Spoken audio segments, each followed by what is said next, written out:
Good evening. On behalf of the governing body of the City of Passaic, we welcome you to the June 6, 2024 City Council meeting.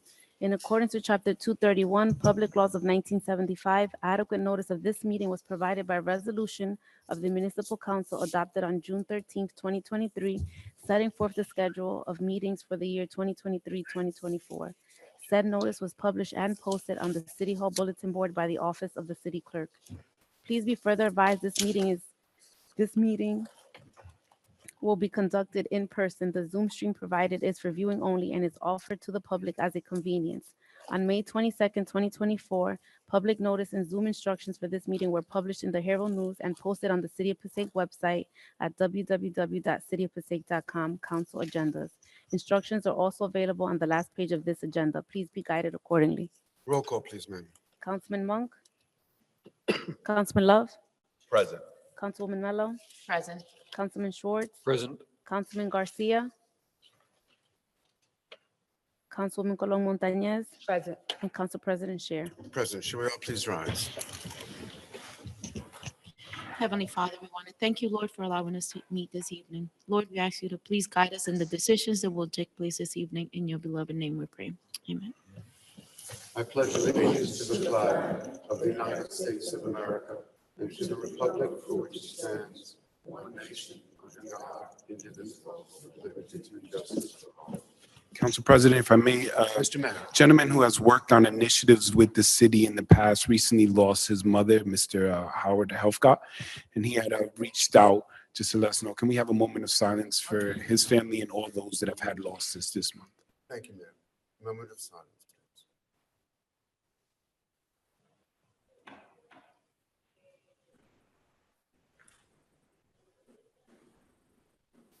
Thank you.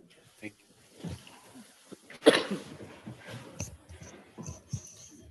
For those of you who are joining at home, thank you for being here. For those of you presently, as much, if not even more so.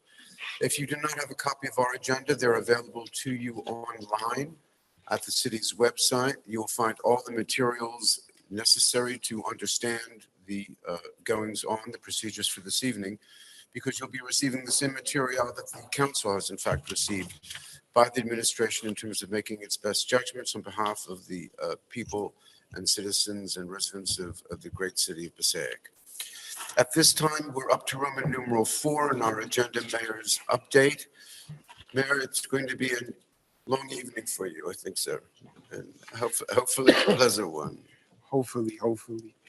Council President, members of the City Council, department heads, and all residents, I want to share, and with great joy, on behalf of my administration, the entire City Council, and our city, as we congratulate the DAV, American Legion, and VFW on their grand opening that occurred on May 25th, having centralized services for all veterans, which is going to make it a lot more effective to connect individuals to benefits, resources, and opportunities, again, in one centralized location. Also, I want to thank everyone that participated in our Memorial Day Parade ceremony, which occurred on Monday, May 27th, and that went extremely successful. Thank you, council members and representatives from the county and our entire community that came out. Though some municipalities canceled, we forged forward, understanding the potential weather conditions, but we are very excited to have continued this ceremony in our city. Council President, members of City Council, on Friday, May 31st, we had our 85th annual Youth in Government Day. We thank the council members that spent the day with the youth. Over 85 students came and participated on our 85th annual Youth in Council, so that was appropriate. They shouted our attorneys, our engineers, different department heads, our police chief, our fire chief. They got exposed to government, to career opportunities, and we were happy to have them participate. As always, it's one of the best initiatives in the city. And then they write sometimes to the council members and to those who participated after they do their reports back in school, their appreciation. So thank you to all that participated. This Saturday, June 1st, we began our zero tolerance for street vendors without permits. And that has been successful. Our police officers, our health officers have been going around. We have gotten a number of calls on behalf of this initiative from business owners thanking us for it. Our city clerk, Weatherly Frias, reported that within the first week, we had over 60 businesses come off the streets and ask, how do I get a permit? And about 10 that actually applied. So we continue to encourage individuals. It has not resolved it 100%, but it has gone a long way. Again, our goal is not to impede individuals from going out there and selling merchandise or products, but to do it correctly, again, for a public health concern.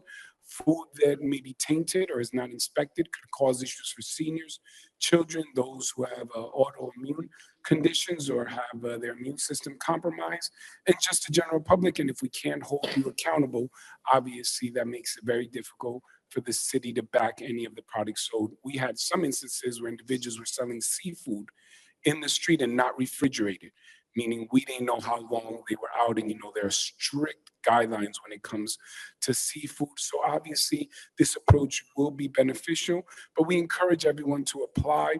We have different locations and we will facilitate the process.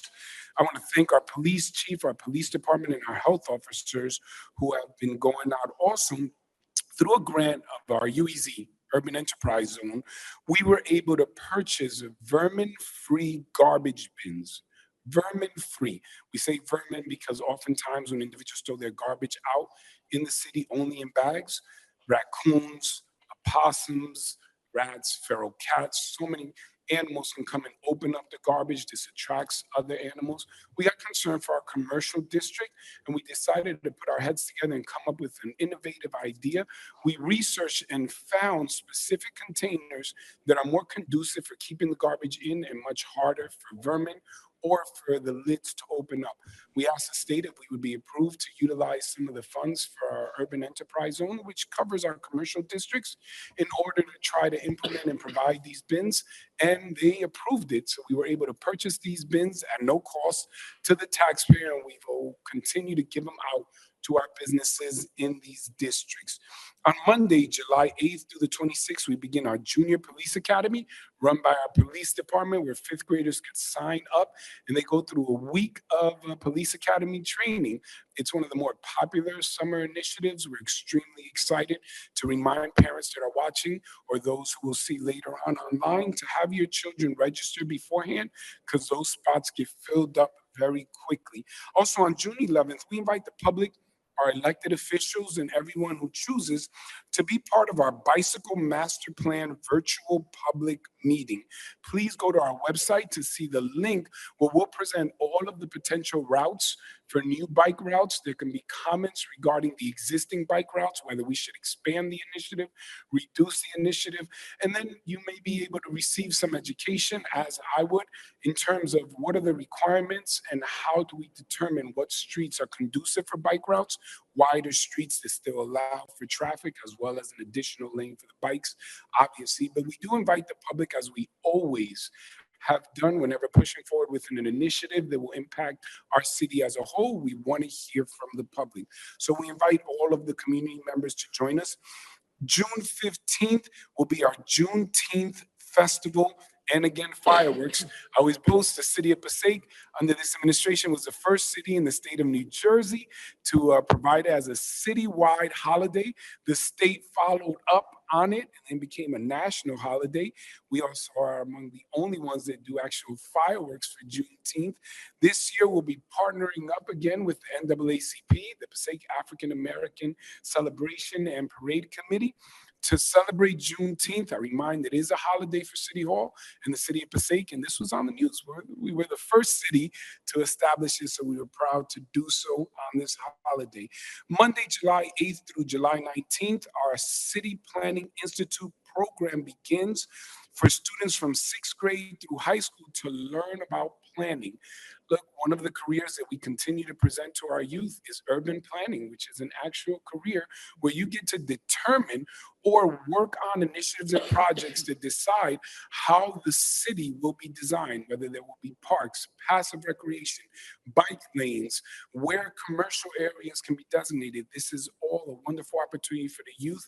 It's led through our business administrator, who is a remarkable planner and just one of the most brilliant minds in this area. And these youth youth get exposed to every aspect of potential careers in planning, urban planning, and being part of designing, being an architect, engineer, and otherwise. So we get extremely excited about that. We've received some recent grants. I want to be cognizant because today will be a long meeting, but we recently received New Jersey Department of Community Affairs Local Recreation Improvement Grant, $70,000 to do the rubberized surface on Colonel Johnson Park by Pulaski Park. This is great news because we were prepared to pay for it, but we applied for a grant, as has been the initiative announced over 5 years ago, that the goal is to have all of the surfaces in all the parks go rubberized in order to reduce incidents of injury and obviously make them more conducive for inclusive recreation, meaning children with special needs joining with what we often refer to as neurotypical children, so everyone can enjoy the park together. So we're extremely excited about that. We received the New Jersey Clean Communities Council grant, $104,000 in order to purchase recycling bins, as we've been giving them out for free for the community. We've seen an increase in recycling and tonnage, which is beneficial to the city and obviously to the environment as a whole. So this additional $100,000 is of great benefit. We have received the confirmation of the $2.5 million from the state to create the very first ever all-water park on Harrison Ave downtown. We're extremely excited on Harrison Street at Colonel Johnson Park for the children, especially in proximity to our elementary schools, school number 10, obviously school number 9, the Dayton Avenue complex. For some children, it isn't a reality that they're going to travel for the summer. They may not make it at Disney World. They may not even leave the state. But being able to get millions of dollars in grant funding that would have gone to other cities, but they recognized the city and gave it to us to provide these ideal opportunities for recreation and enhanced amenities will give our children the opportunity that when they go back to school in September and get asked what you do for the summer, they can draw pictures of enjoying the festivals, the new parks, and all of the additions that come at no cost to our taxpayers in the city. So we're extremely excited about that. Excuse me, sir. Yes. As I was stating, Council President, members of the public, residents, and all those watching, just over the last month, we received $6 million in order to mitigate flooding conditions at Van Houten Avenue and the Benson Court. We also received additional funding for the Uniting at Pulaski Park and Dundee Island, moving steps closer to turning our downtown park into one of the most beautiful parks, not just in Passaic County, but in Bergen County. So we continue to receive historic funds. We receive NJDOT local transportation project funds to create more ADA compliant additions to our sidewalks, to our parks. ADA, Americans with Disability Acts. It's basically creating access for those in wheelchairs and those who often have to navigate coming into some of our facilities and need a little bit more assistance. I want to congratulate our new appointed judges for the city of Passaic. We have returning judge, Judge Bautista, and our brand new judge, I'm so excited, will be Clark Michelle. Kesia Clark Michelle will be our new judge. She's replacing our former judge, Rhonda Catronio, who was promoted to Superior Court after having her very first opportunity to be a judge here. So we shared to Judge Kesia Clark Michelle that this is her first opportunity becoming a judge. Good things happen in Passaic when you begin here, so we look forward to her rise, just not anytime soon. And then we look forward to Judge Randazzo, who many of you have been familiar with. He has one of the longest serving times as a judge, an extremely experienced judge throughout the state of New Jersey. We're excited because we feel our courts are moving in the right direction over the last few years, and we're extremely proud to bring them on. Thank you, Council President, members of the City Council, and the community for giving this opportunity for this update. I also wanted to share that all of our recreation opportunities are available to the public. Please visit the website because the summer programs are signing up right now. Thank you. Mayor, you mentioned that in the past 2 weeks since our last meeting, You reported on $10 million coming into the city's coffers. If you need more time to speak, Mayor, it seems to be inuring to the city's benefit. We are grateful for the relationships that we enjoy and for the work of this city council and the government. The state has recognized so much of the efforts to ensure that we are working in the most pragmatic manner with the resources available to be equitable and see enhancements in all of our parks, investments in all of our schools, infrastructure, repairs, and of course, anything additional in the amenities for our children and our families, considering all of the demographics from seniors to some of our youngest residents. I think that we are going through a time where we have a lot to be grateful for, and I want to commend this council for their responsible approach in terms of legislation and ordinances. I want to thank our council president, his role as an assemblyman, and again, in general, to our business administrator, all of our professionals, but collectively, we've been able to maintain good relationships with our governors, with our county officials, with our federal representatives, and it has paid specific using dividends. In this case, we have been able to capitalize on those great relationships and good government to bring quality policies, programs, initiatives, and progress to the residents of this great city. Thank you. Thank you, Mayor. Questions for the mayor? Sir, thank you. Thank you very much. I believe next we have the mayor's presentation on the 2024 preliminary budget presentation. Fortunately, we have our head of finance, Omar Garcia, and our business administrator has a presentation. Do I need to do this by resolution, Mr. Fernandez? This is not the hearing. This is just the presentation, correct? This is the transmittal of the budget. This is for the council to see what it is. The intent is that we will introduce the budget at the next council meeting. The council members, as always, have the opportunity to send any of the questions they'd like, and we present it at the next meeting. So this is the preliminary and transmitting of the budget formally to the city council for. So is the council formally accepting the receipt? Yes, and then the introduction is not. Yes. Tonight we are accepting receipt. And then introduction would be next meeting, and if everything goes well, it'd be introduced and move on, so forth. So for clarity's sake, if I have concerns and I want to increase this or reduce that, that's part of the process? That's correct. Okay, very good. All right, good evening, members of the council and residents. In the agenda in the packet, you have the 2024 budget workbook, which has the details of the line items of the 2024 proposed budget. We worked on a presentation to summarize and give the specific changes for this year's budget. And I now would like to go through the presentation for the mayor's 2024 budget transmittal. So, what is a budget? The budget is an outline of how the city intends to spend its funds during the calendar year in order to provide the necessary services for its residents. The budget is pretty much primarily made up of two items. It has the appropriations or the spending side, and it has the revenue or the funds income side of the budget. So appropriations or expenses are broken down by departmental salaries and other expenses, deferred charges and statutory expenses, capital improvements, and debt service. Revenue or income are broken down by fund balance, surplus, miscellaneous revenues, receipts from delinquent taxes, and the amount to be raised by taxes. So how is the budget prepared?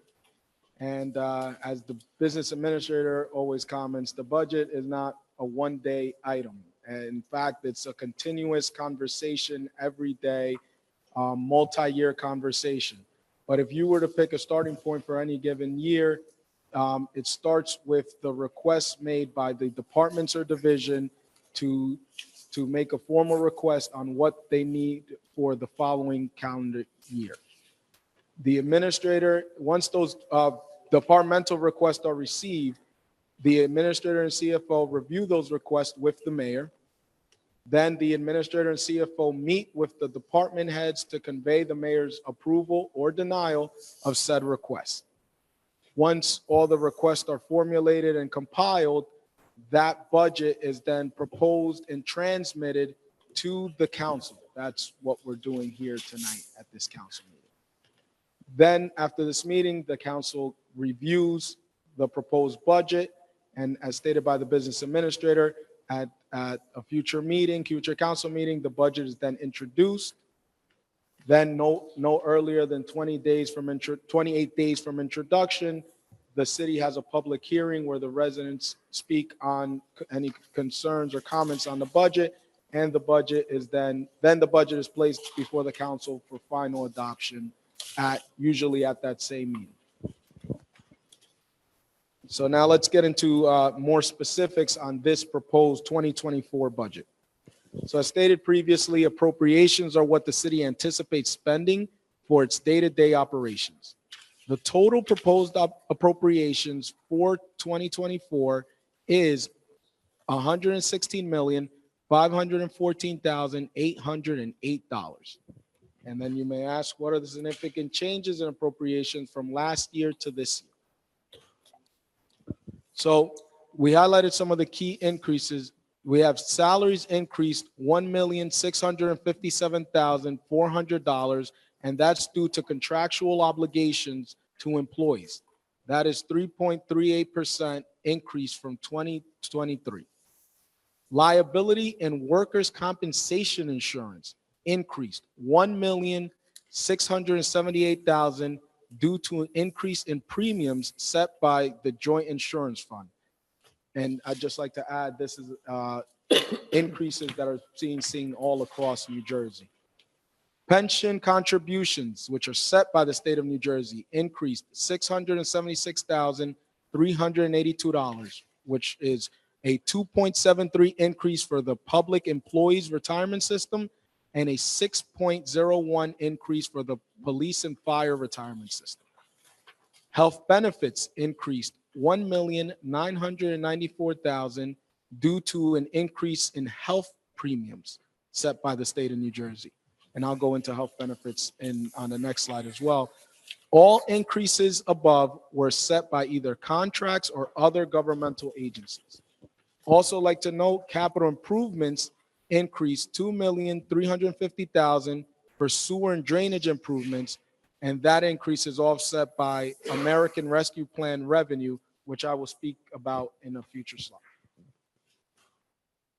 So going back to health benefits, the State Health Benefit Commission approved a nearly 23% rate increase in 2023 for the 2023 health benefit program year.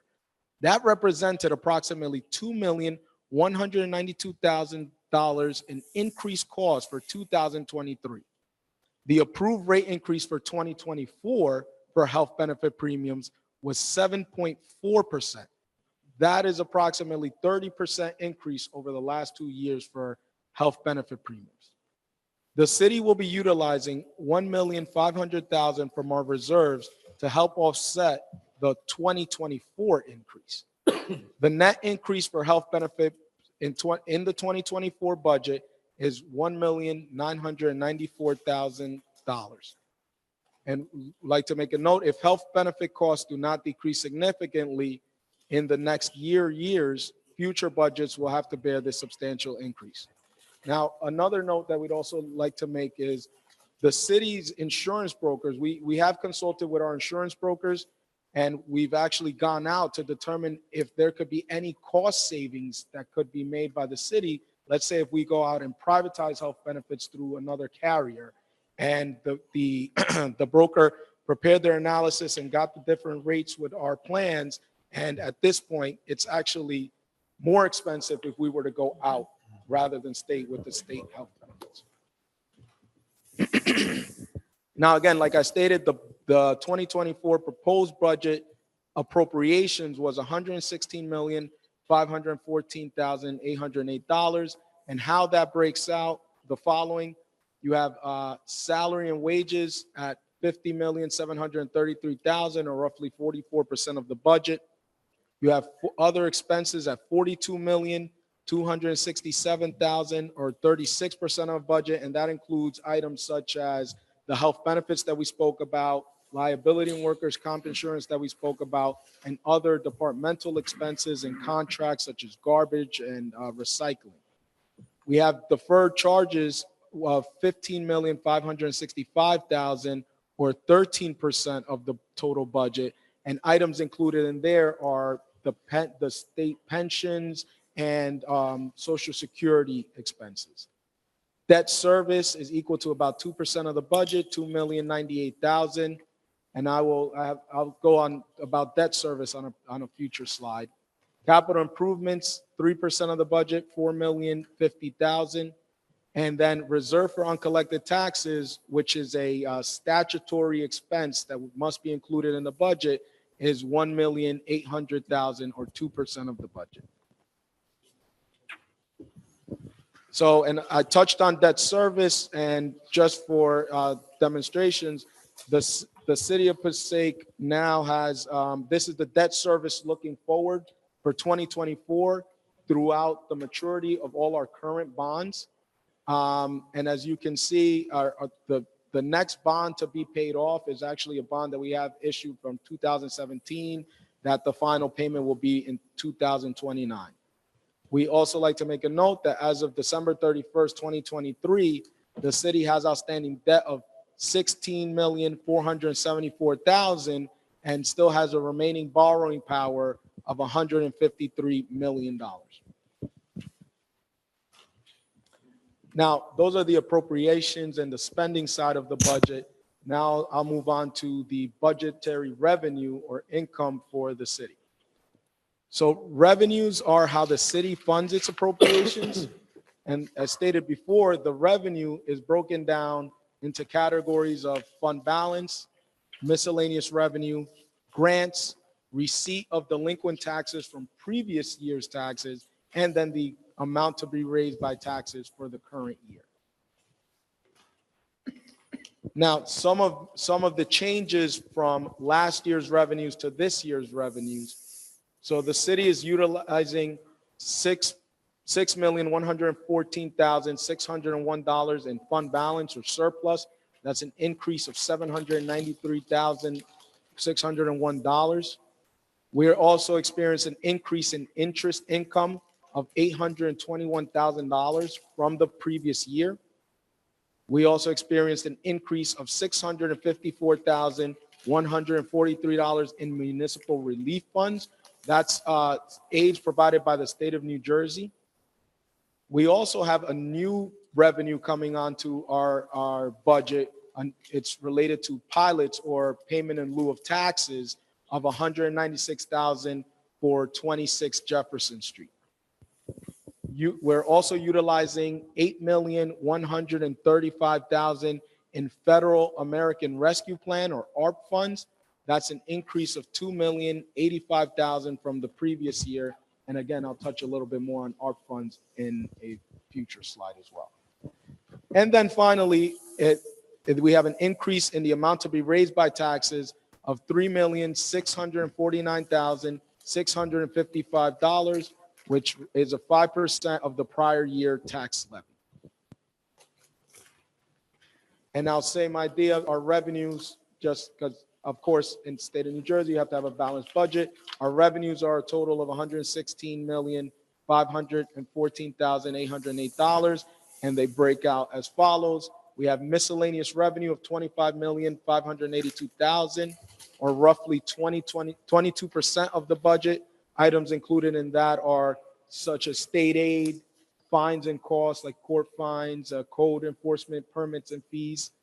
We also have the American Rescue Plan funding of $8,135,000, or roughly 7% of the budget. We have receipts from delinquent taxes of 40%.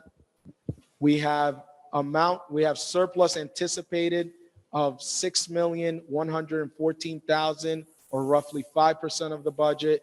And finally, we have the amount to be raised by taxation for the current year of $76,642,763, or 66% of the budget. Now, again, staying on the taxes topic, we have the estimated impact of this budget on taxes. So the estimated impact of the proposed tax levy increase is 5%. Now, based on an average home assessed of $275,000, which it comes from our tax assessor's records, pretty much taking the total value of residential properties divided by the number of those said properties, we get an average home assessed at $275,000. So for this budget, that would produce a 2024 average municipal tax bill of $7,137 when compared to last year's average municipal tax bill of $6,792. That equates to an increase of $345 for the year, or an increase of $28.75 per month. Also would like to note that the assessed valuation added in 2023 of approximately $11.7 million allowed us to limit the impact that reductions such as tax appeals had on the tax rate.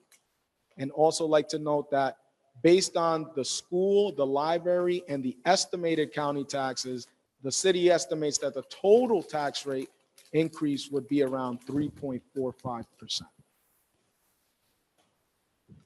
Now, I know I mentioned it a couple of times in the previous slides, but the American Rescue Plan Act, or ARP funding. So back in 2021, municipal governments received funds through the ARP Act to offset the negative economic impacts of the COVID-19 pandemic. The total allotment for the city of Passaic was $31,131,607. One keynote of those funds were that all funds had to be encumbered by the end of December 31st, 2024, or this current year. And with this proposed budget, the city will be expending all of its ARP funds that it currently has. Now, the breakdown on those ARP funds, that 31 million, the city proposes to use 25 million of the total allotment for revenue loss, that's money added in the budget, overtime and salaries due to the COVID-19 pandemic, ranging from the years 2021 through 2024. The remaining allotment has been used for various COVID-19 mitigation efforts and sewer infrastructure projects. And as stated before, the proposed utilization of ARP funds in this 2024 budget is $8,135,000, which again would exhaust our balance of the ARP funds and have us spending every cent that we've received from the federal government. And again, that is a summary of the budget workbook. I thank the council and the mayor for letting me present this and being able to share, this summary. And I don't know if anyone has any questions, but I'll just turn it over to the business administrator. A few questions, Mr. Director. What exactly will be I'm looking for the word, the funds, the reserve funds, for lack of another term? So as stated in there, the city's actually using $6,114,000 in fund balance, or surplus, the other term for it, in this budget to help balance this budget. So net, after this budget is adopted, assuming that this budget is adopted in the way in which it was presented, reserves would go from what to what? So at the end of calendar year 2023, from our unaudited financial statement, the city ended the year with 26 million in fund balance, and we would be using 6 million in this budget to help balance this budget. Yeah, Council President, the total number would be, without any revenue at the end of the year that would go into surplus, just all usage, we would have $20,305,518. And we're hoping that we can regenerate 9 million is our goal. based on previous years. But right now, with the 6 million being removed from surplus, it would be $20,305,518. And what's the administration's rationale in wanting to maintain a $20 million surplus when it could be 15 million? We could reduce taxes by 5 million or build more swimming pools or more programs for our kids after school. So Not inconsequential programs, right? yes, so that's actually a great question. And that's something that the mayor, the CFO, and I are constantly talking about. And in fact, I believe in many of the meetings, budgetary meetings that we have, this similar question comes out. And one of the big things is smoke and mirrors and just working for today. And one of the mayor's direction has always been, we want to make sure that we settle the future of the city of Passaic and not do one-shot deals that would give you a great program tomorrow and then lay off half of the services the day after. So what we want to do is we want to maintain surplus as high as possible because of these unforeseen circumstances. If it was not for art money, okay, $33 million of art money, that surplus that you're looking at right now, we'd be lucky if it was at $3 million, and we would not have been able to complete the budget at the percentage that we currently have. To be clear, that art money has run out. We're not That's getting right. any more. Thank you, Mayor. That was the next line. That was perfect. That's exactly the point. Those are the conversations that the mayor wanted us to be keenly aware as we're preparing the budgets for today and the future, that the reason we were able to accumulate that kind of surplus was because of the art money.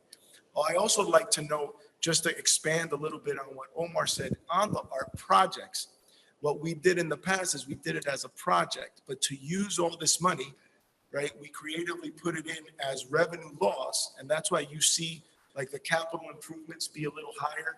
If you saw that one of the first slides and then said offset by ARP, it was so that we can finish those projects that have been approved, but also be able to use up all of the art money by the December 31st, 2024 date. And I'm happy to report that would be zero. We would have used all of the $33 million that was given to the city by the state. And in addition, if I may, Council President, because I think the question is so important for the residents that are watching, is why not utilize surplus of this fund? In the presentation, if you go back a number of slides, you'll see that there are certain contractual obligations, meaning the city doesn't get to say, we're not going to do these. There's certain costs that comes with health benefits from the state, pension costs. We don't get the luxury or liberty to say we're not going to meet those obligations. As the chief financial director has stated, expecting, with a reasonable expectation that they may continue to increase in the future, having appropriate funds in reserve equates, or we consider these obligations, those are the ones that are foreseen, and then the ones that we don't foresee, like going into a pandemic or an economic crisis or anything that may come up. We have a responsibility to continue services. Meaning we're going to have to continue to pay police salaries, fire salaries. We're going to need to continue to have DPW out there, recreation for children, senior services, a health department. These programs all depend on that. So we try to balance out how much and what the projected revenue will be in the future and what's the best number. There's no specific number that's perfect. We'll get 9 individuals and 9 will have different opinions.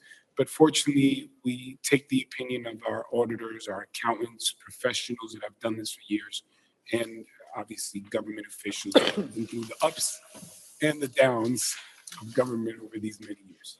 Thank you, Council President. And if I may just add to that, because I don't want to escape the slide on the health benefits. 23% was an unprecedented number that no town in the state of New Jersey even fathomed. We had used some of the trust account to offset it last year, which we're using it again this year, because the discussions or the thought was that this 23%, what we got down from the state, was there to balance off fill their accounts to balance everything off, and that this year we'd have some reprieve. And instead of getting a reprieve, it went up the 7%, making it a total of 30% in 2 years. That's why we put that comment that if that's the norm, not only us, but all around the state, there will be significant issues with health benefits. Would you know, Mr. Fernandez, through discussions with your colleagues in other municipalities, what do they look like? We're looking at a 3.45% up. What are you hearing So we did a quick, from places that look like us? you obviously? took the words right about that. In fact, that was the mayor's direction to us when we were preparing this budget.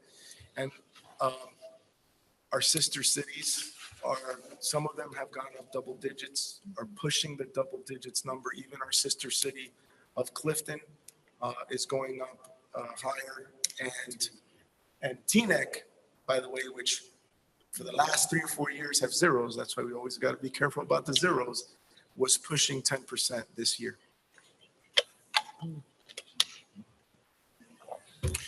The one number that is most disturbing to me, and it is not a reflection of this administration or this council or this government, but is 275,000, which is now the average cost of a house in Passaic.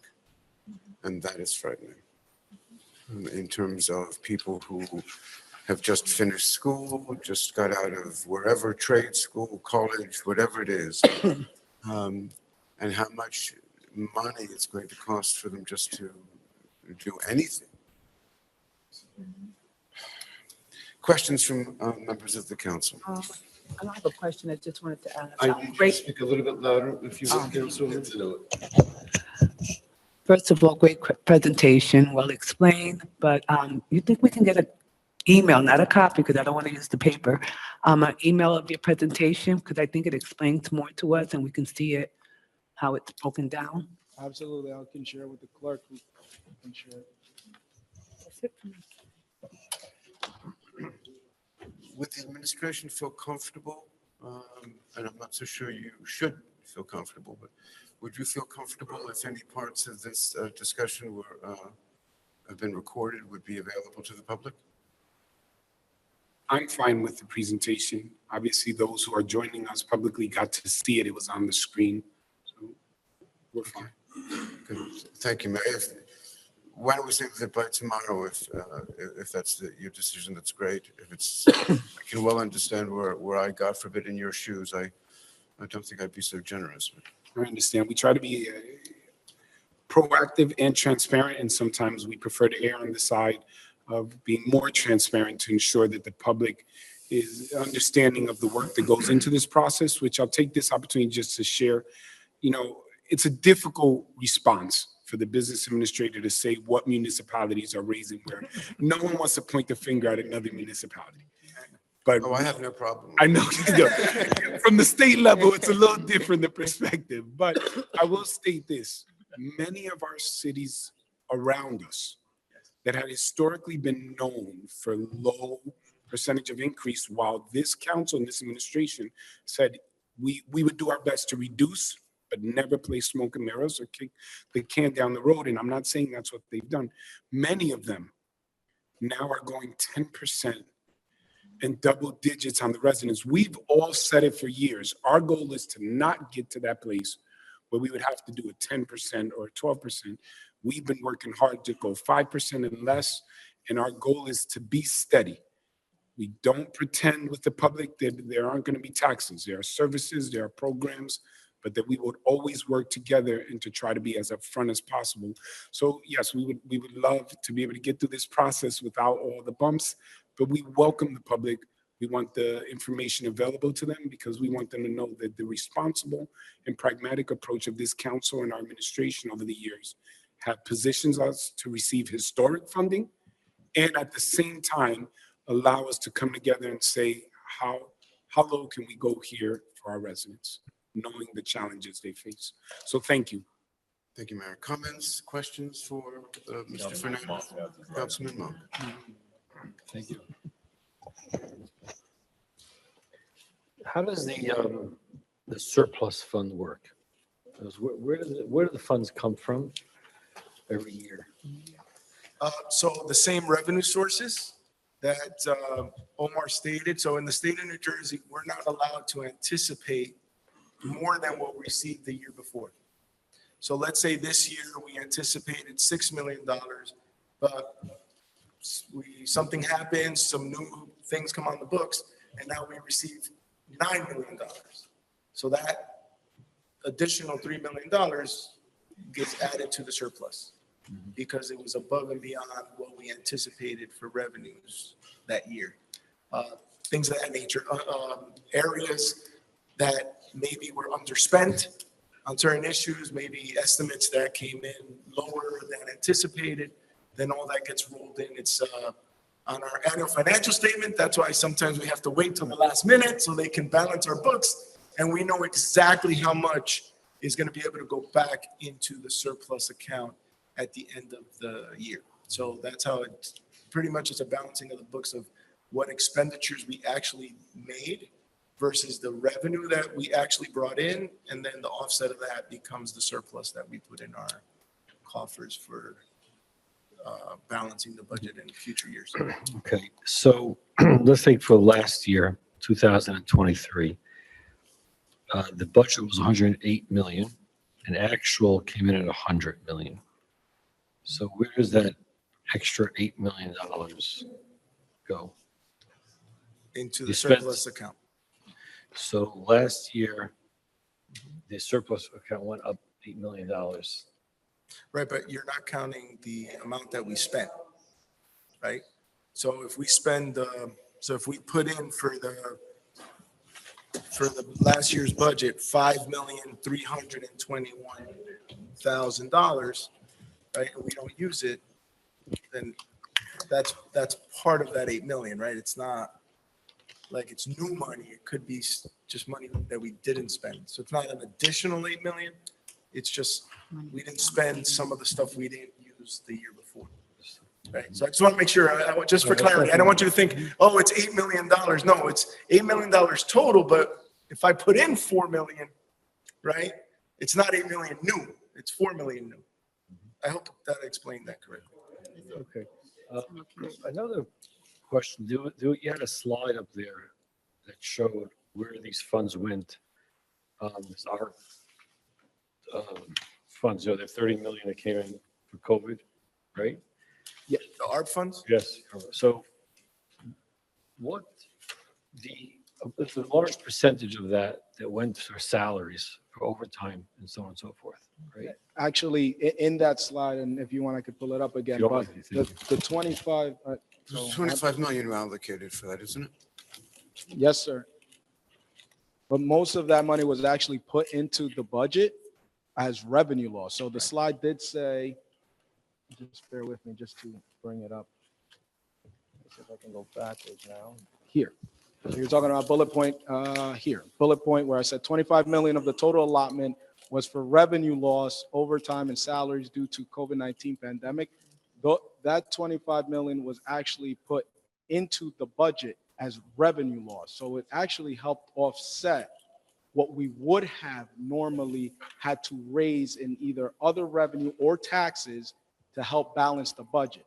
So back to the point that the business administrator and the mayor were making before, that had ARP not ever arrived, that's $25 million that would not have been in our $26 million surplus account that we ended the year with. Right, so the overtime and salary was the de minimis component of that. Most of it was put in for revenue loss, but as the council remembers and the mayor's programs, with the food giveaways and, the vaccine coordination, that, personnel power that was needed for all of that, that was actually the purpose of some of that funding. And the salaries, again, overtime, we need to make sure that there's appropriate perspective and context. Remember, during the pandemic, there was a mandatory separation of employees that were positive or reported being in contact with those who were positive. At the time, at certain points, people were by obligation out for 4 weeks. And we, as government, have to have coverage. Police, fire, there are certain jobs that we cannot shut down. So throughout the pandemic, especially the first 2 years, those were obligatory. There was absolutely no leeway on that. And obviously there was revenue to cover, in those cases. So that's a solid, but the city of Passaic, I also think it's important for the residents to know, is one of the only municipalities that did not utilize the funds for what was later referred to as hazard pay or additional pay, or some referred to as bonus pay. We did not. We definitely supported all of our employees and their families to separations, and we moved things around. But we were one of the only municipalities to refuse to use those funds, and we directed those funds with the council and the administration to services for the residents, additional food giveaways, access to health care for those who found themselves without work, and food insecurities, programs that provided them more than 3 to 4 different distributions a week, every week throughout the pandemic. I wanted to point those out. Right. So the salaries, so the additional, let's say overtime, right? Let's say well, it was police department, whatever it might have been, right? Any department. Those salaries landed up in that line item in the budget under salaries for police, or is there a separate line item for those funds from the ARP program? So specifically, the salaries that were built into the 25 million were salaries of, at the time they were calling them redeployed. So for example, those were salaries that were already in our budget. They were existing employees who were now assigned to new functions related to COVID-19 activities. So that 25 million was assisting us to pay for the existing salary of existing employees who were now, again, the term was redeployed to COVID-19 activities. And then the overtime, which was additional cost above and beyond what we were experiencing before, were in the second bullet point, or the remaining 6 million of what we said various other mitigation efforts. So that's why I say pretty much 100% of the 25 million was used to offset the budget itself, because even in the case of the overtime and salaries that were built into 25 million, those were already existing salaries. So the salaries in the budget were not increased at all because of the COVID required needs within the city. Because the budget was a budget. So there's nothing in the line item of, let's take this police as an example. There was nothing in the police salary budget that was increased because of the COVID needs.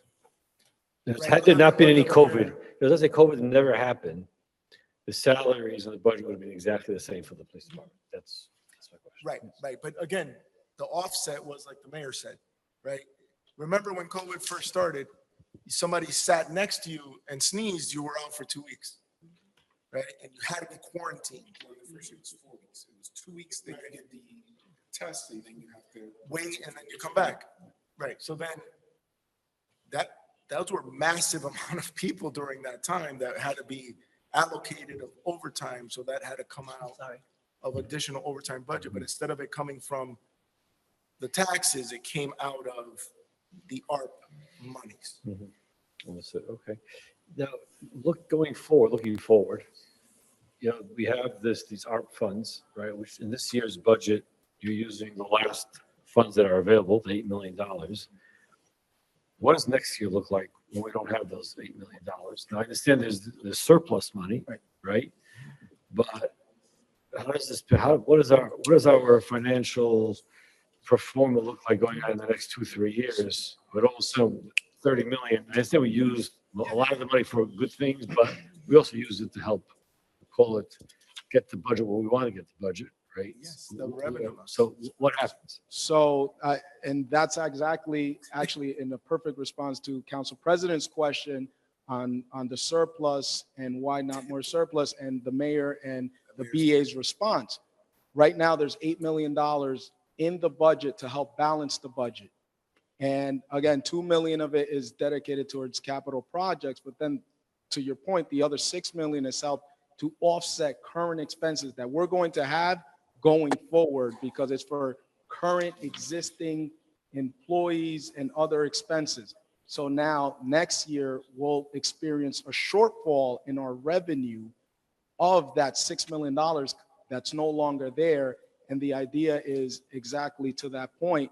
Now we'll start, and we potentially will end up using more of our surplus going forward. So that's why this year So in the Rough response- back of the napkin math. Yeah. Rough back of the napkin math. You can anticipate if everything stayed flat from one year to the other, it's using, instead of 6 million of surplus, roughly 13 million of surplus. What's the Because, best case, worst case scenario on that, Mr. Fernandez? what do you mean? In Worst terms case of- scenario, we run out of surplus. Oh, Best case scenario, we bring in enough revenue to utilize surplus responsibly for the next decade to 15 years. No, realistically. right. So realistically, if everything stayed the same, I mean, we're looking past 27, 28, if nothing changed with revenue. Now, I want to make another point going back to the things that we're doing, right? That $11 million that was stated in the line item when we were talking about the budget percentages, we brought in and added assessments over $11 million, and the loss from like tax appeals was 14 million. Okay, I believe the year before that or the year prior to that, we came in, we were up 14 million. we were up over the loss, right? So this is a very, it's a fluid thing. So to answer you, When you say realistic, it's difficult because who can predict? right? Who can predict if we're going to end up with more assessed value in terms of revenue compared to what we have to pay out if there's a tax appeal or any other issue? But for the most part, I think that, as the PA said, to 27, 28, if all things remain the same, which we can't say will. Right. There is a lot to, just on one property, we brought in almost $200,000. There is many properties that are going to start coming online next year, the following year, all the way through 2027.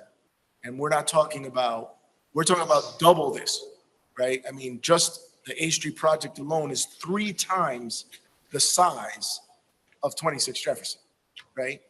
So those have not come online yet. And there's a lot of developments that are not even on pilots that were part of that $11 million, right? That are still being constructed that'll come in off of that number the following year. So again, because you never know when they're gonna get a C of O, you never know when the construction is gonna finish, we could have feast or famine, right? One year we can have 5 of these projects and we're really generating surplus, and then another year, nothing's come online, and now we have to take a little bit more. Which leads into why we're conservative with the surplus. Right.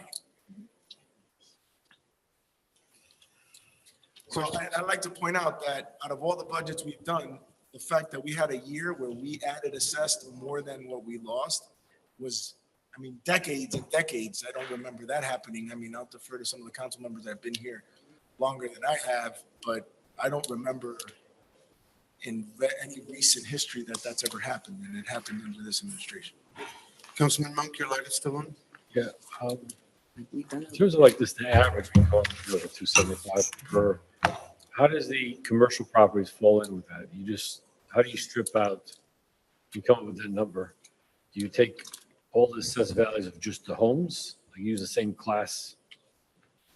Yes, so that's exactly what we do for the purposes of the slide on the impact on residential properties. That's exactly what we do. We only take the residential class. So the total value of the residential class divided by the total number of residential parcels to get you to the average value of the residential parcels. So it excludes anything related to any other class other than residential for the purposes of this slide. Right, right.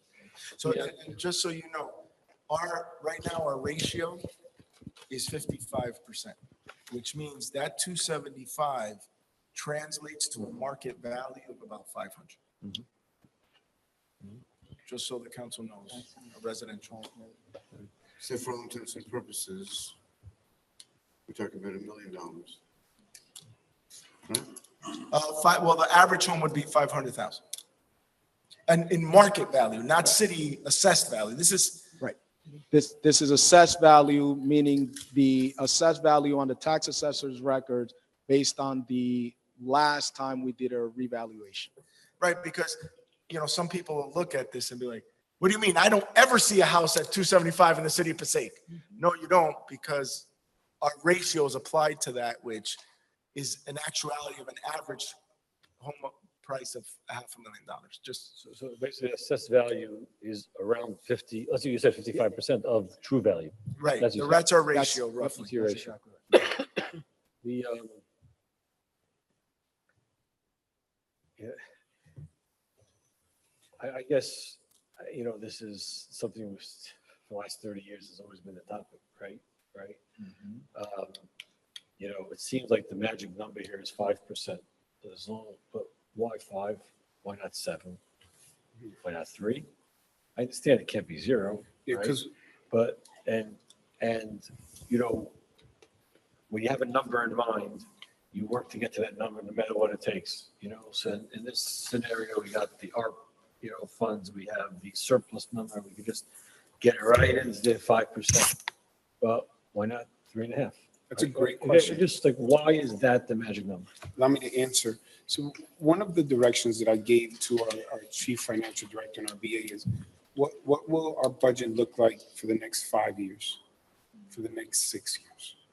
Bring me back those numbers and how it impacts 4 years from now, 8 years from now. After we did a projection, and we stated it before, and you're right, there is no perfect number. We try to come up with a number that we feel would be the most responsible when we juxtapose our increases to other municipalities that look like us.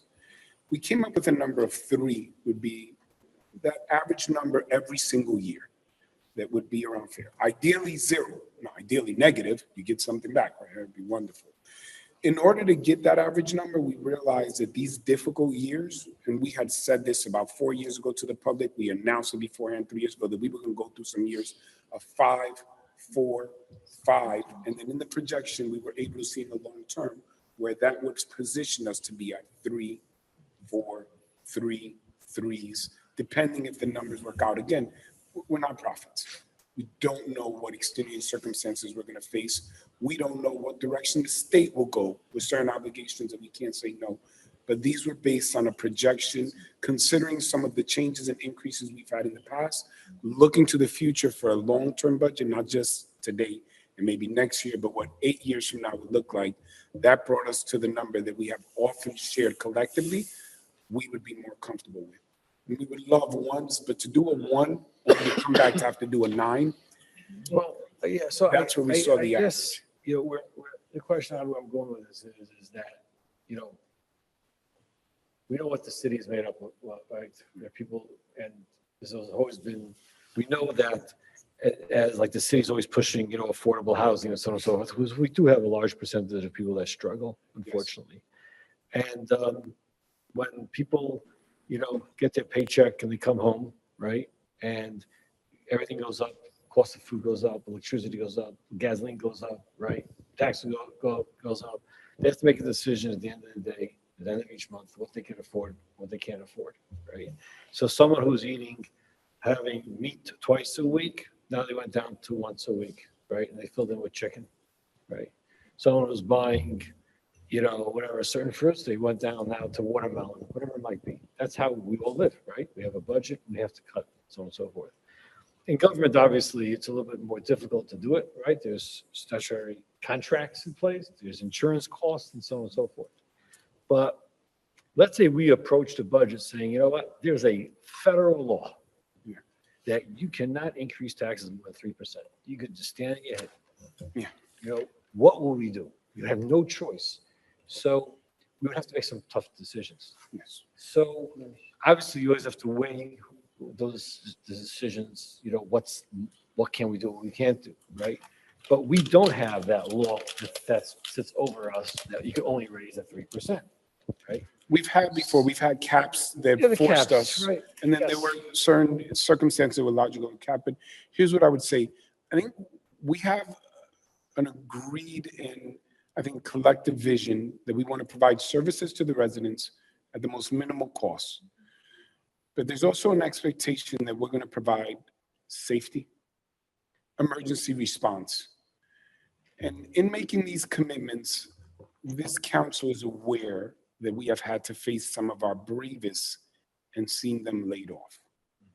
It's difficult when you mention difficult decisions, very few governing bodies have had to do those things or face individuals during tough times and go, if any one of us could do this just based on our preference, we would not do this. But collectively, we make tough decisions for the betterment of the city. We made a commitment to always budget in a way where we can meet those obligations to the community and never have to be in that situation again. It remains in the forefront of our minds. We can't prevent emergencies or things that are going to happen nationally, globally, or statewide. But in terms of the numbers that we have before us and past precedent, we try to ensure that there's always something in reserve for those unforeseen moments and that we can continue to pay the salaries and obligations of police, fire, and then considering our public service that has to respond to infrastructure issues or trees down, and then programs for our seniors. Obviously, these services we have to pay for. If we were ever faced with a law that required us to cut beyond what we believe we could, then the only other option would be to cut services. And I think this council and this administration, past, present, and hopefully those in the future, try to make the decision and have tried to make the decision to keep the most essential of services and then try to offset with grants. And that's why we're always highlighting the grants, that all the extras aren't coming from the budget, that the budget covers the necessities. The extras, we go out for grants. We've been successful to get them. But Councilman, it would not be genuine of me to say 5% is the perfect number. It's not. It's a number that when we looked at the projections for the future would keep us within that range of 5 and below. It's just a number that when we looked at other municipalities and saw some going 8 and 10, and we never want to go there. We saw the county one year that went 4%, and we thought that was good. It was acceptable, and then they went zeros for a number of years, only to have to hit in the future. So we said this would be a number that would work long term if we continue to govern in the responsible way we've had. Right. If I could just end off with Sure. one Please. last comment.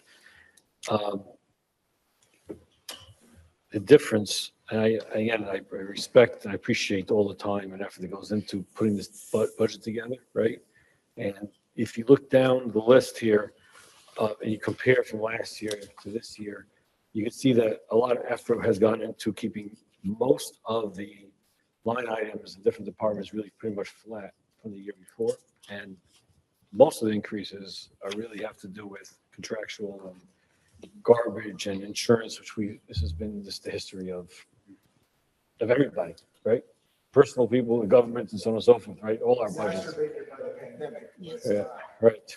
That was something that was unforeseen, right? Right. So we see that, but just that we keep in mind, okay, if taxes go up 5% a year, our taxes will double after every 14 years. Every 14 years, our taxes will double just at 5%.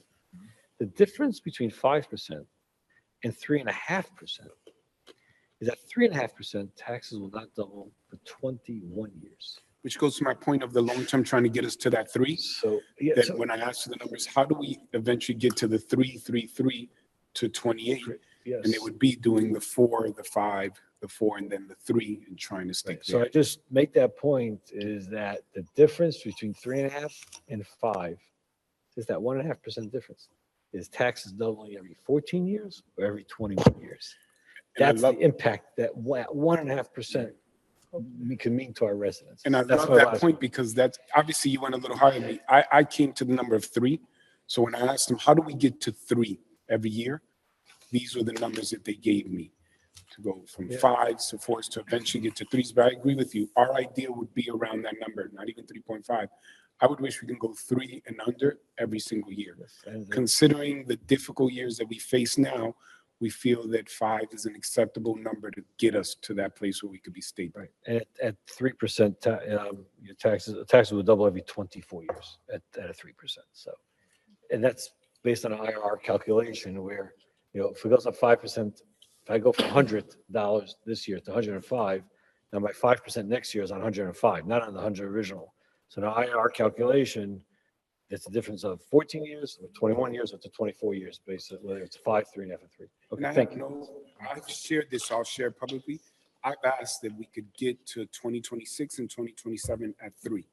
That's my goal. So I want you to be aware of that, that when we did this, it was going, what happens in 2026? What happens in 2027? Can we get to 3? And can we expect to stay at a 3?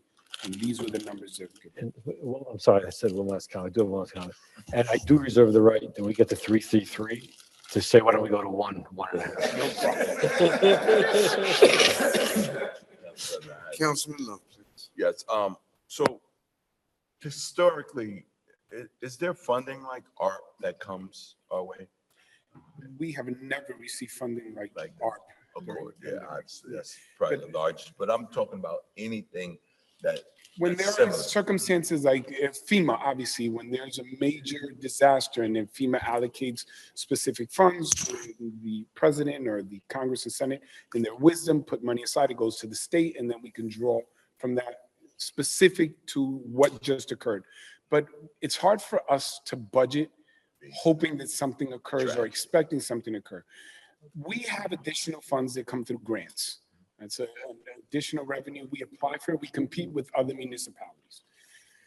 We have grants that we expect every year, and every now and then a new funding source will open up. Like the historic legislation from the state for affordable housing, and then they'll create a fund for affordable housing that maybe wasn't available 2 years ago. But rarely, I don't even recall the last time anything of this magnitude, because this was a global pandemic. So the response was at that magnitude. That question was calculated. No, Mayor. And yes, go ahead. No. Just to go back on that, it's never been for revenue loss.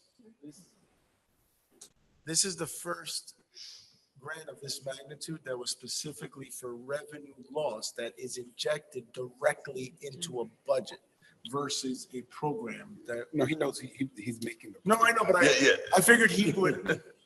No.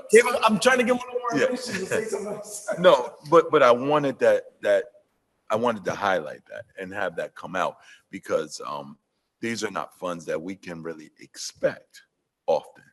And individuals need to know that. I mean, I'm learning as a councilman that, you just don't get that type of money, all the time, or even periodically. It's a one in a lifetime thing.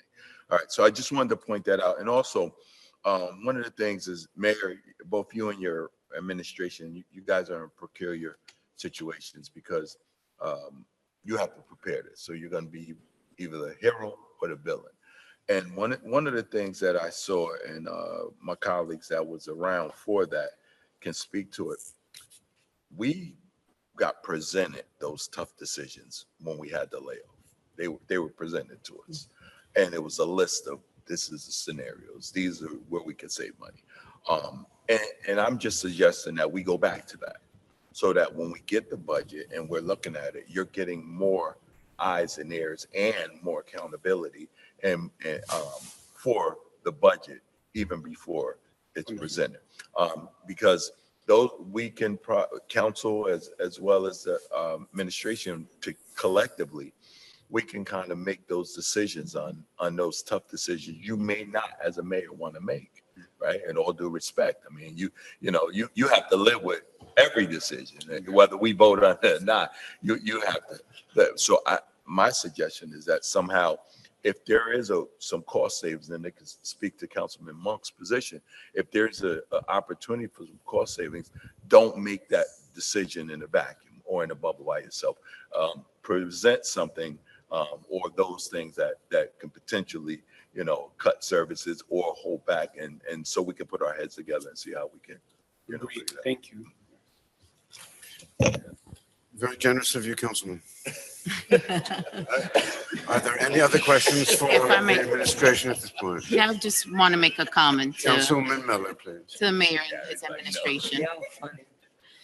Just want to commend you the way you used the art money because a lot of our city, sister cities did not use it wisely. And right now they're being faced with raising taxes to double digits. So I just want to say thank you because you guys really taught us how a budget could be balanced, not affecting the residents, and just to be stable. So we just want to commend you and the administration for doing that, especially dealing with a global pandemic that we were not ready for. And this money did get injected into the cities, but you guys used it wisely and helped us get through it. And we're in a better space. Thank you. You know, I just want to add a thought or two, and that is that, number one, my compliments to the budget. I haven't looked at it in detail, but my compliments to Mayor, to you, of course, and to Mr. Fernandez, to our director. I'm looking at a much more existential question, and that is 15 years from now, 20 years from now. Even today, right now, the average cost of a house is $275,000. It's not right. Which is not really 275,000, it's really double that. So we're talking about $550,000 equivalent for someone who just graduated high school. Maybe he's got maybe she, a kid or two. Where are they going in Passaic to live? Where are they going anywhere to live? Yes. Yeah, but everywhere is not where I live. Gotcha. All right, with the council's permission, why don't we take about a 5-minute break and then come back? You serious? Oh, yeah, rude as hell. We gotta wait. Yes, thank you. We're up to Roman numeral 6 on our agendas tonight. Presentation of Community Development, CDBG Consultant.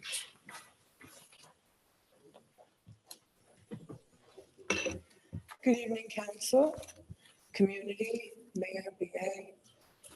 I've been asked to come in today to give you, If you could speak a bit louder, please.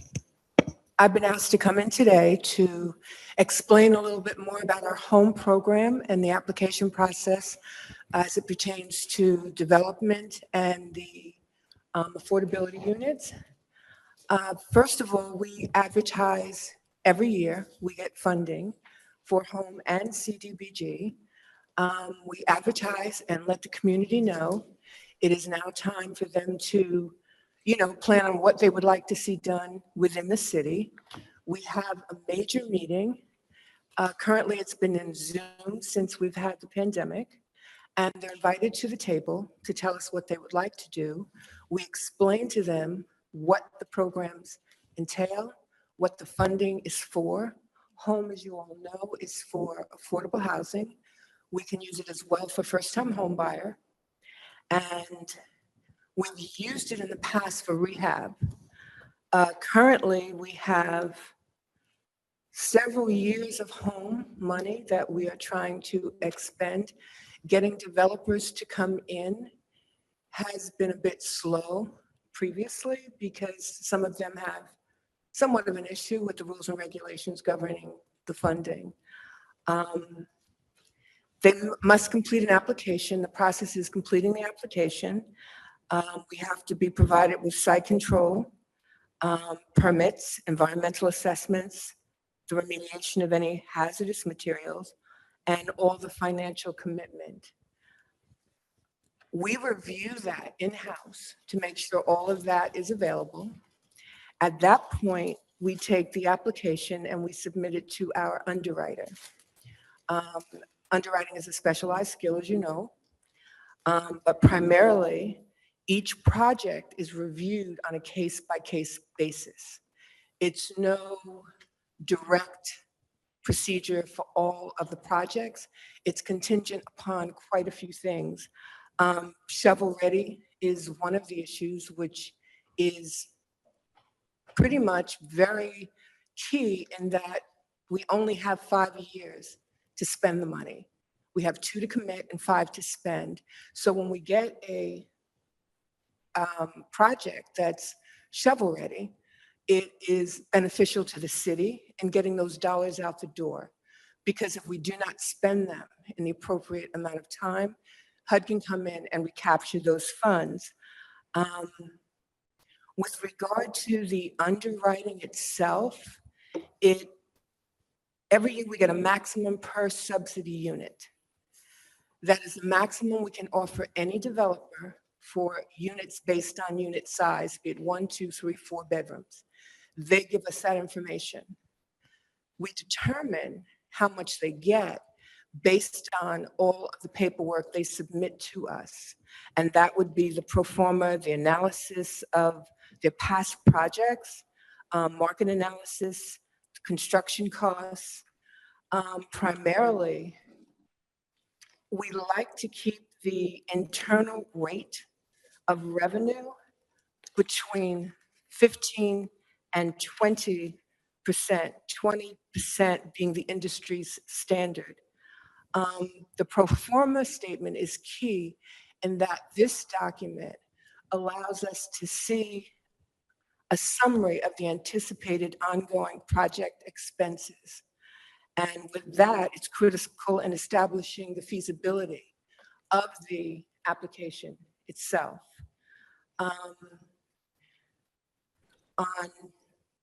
We just received our new subsidy rate for 2024.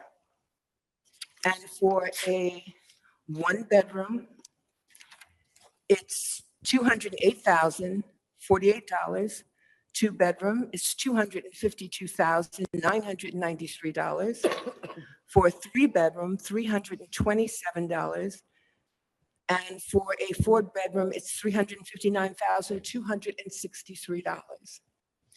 So historically, we normally get between 2 to 5 affordable units in a project. And that's great, but the city is in dire need of quite a few affordable units, and most particularly 2 and 3 bedroom. We're now starting to get to 2-bedroom, but hopefully in the future, we will be getting 3-bedroom units. So I know that you all have a copy of the reso for 199 and the backup. I just want to explain to you some of the backup. You'll see right after the resolution, it's a checklist. That checklist is for us in-house. If everything is marked yes on that checklist, we are then allowed to put this information into HUD's reporting system. We cannot put it in until we have a yes on all these items. So at the moment when this was done, there was 1 or 2 no's that we had to get information back from the developer, or there's something we had to do in-house. Behind the checklist is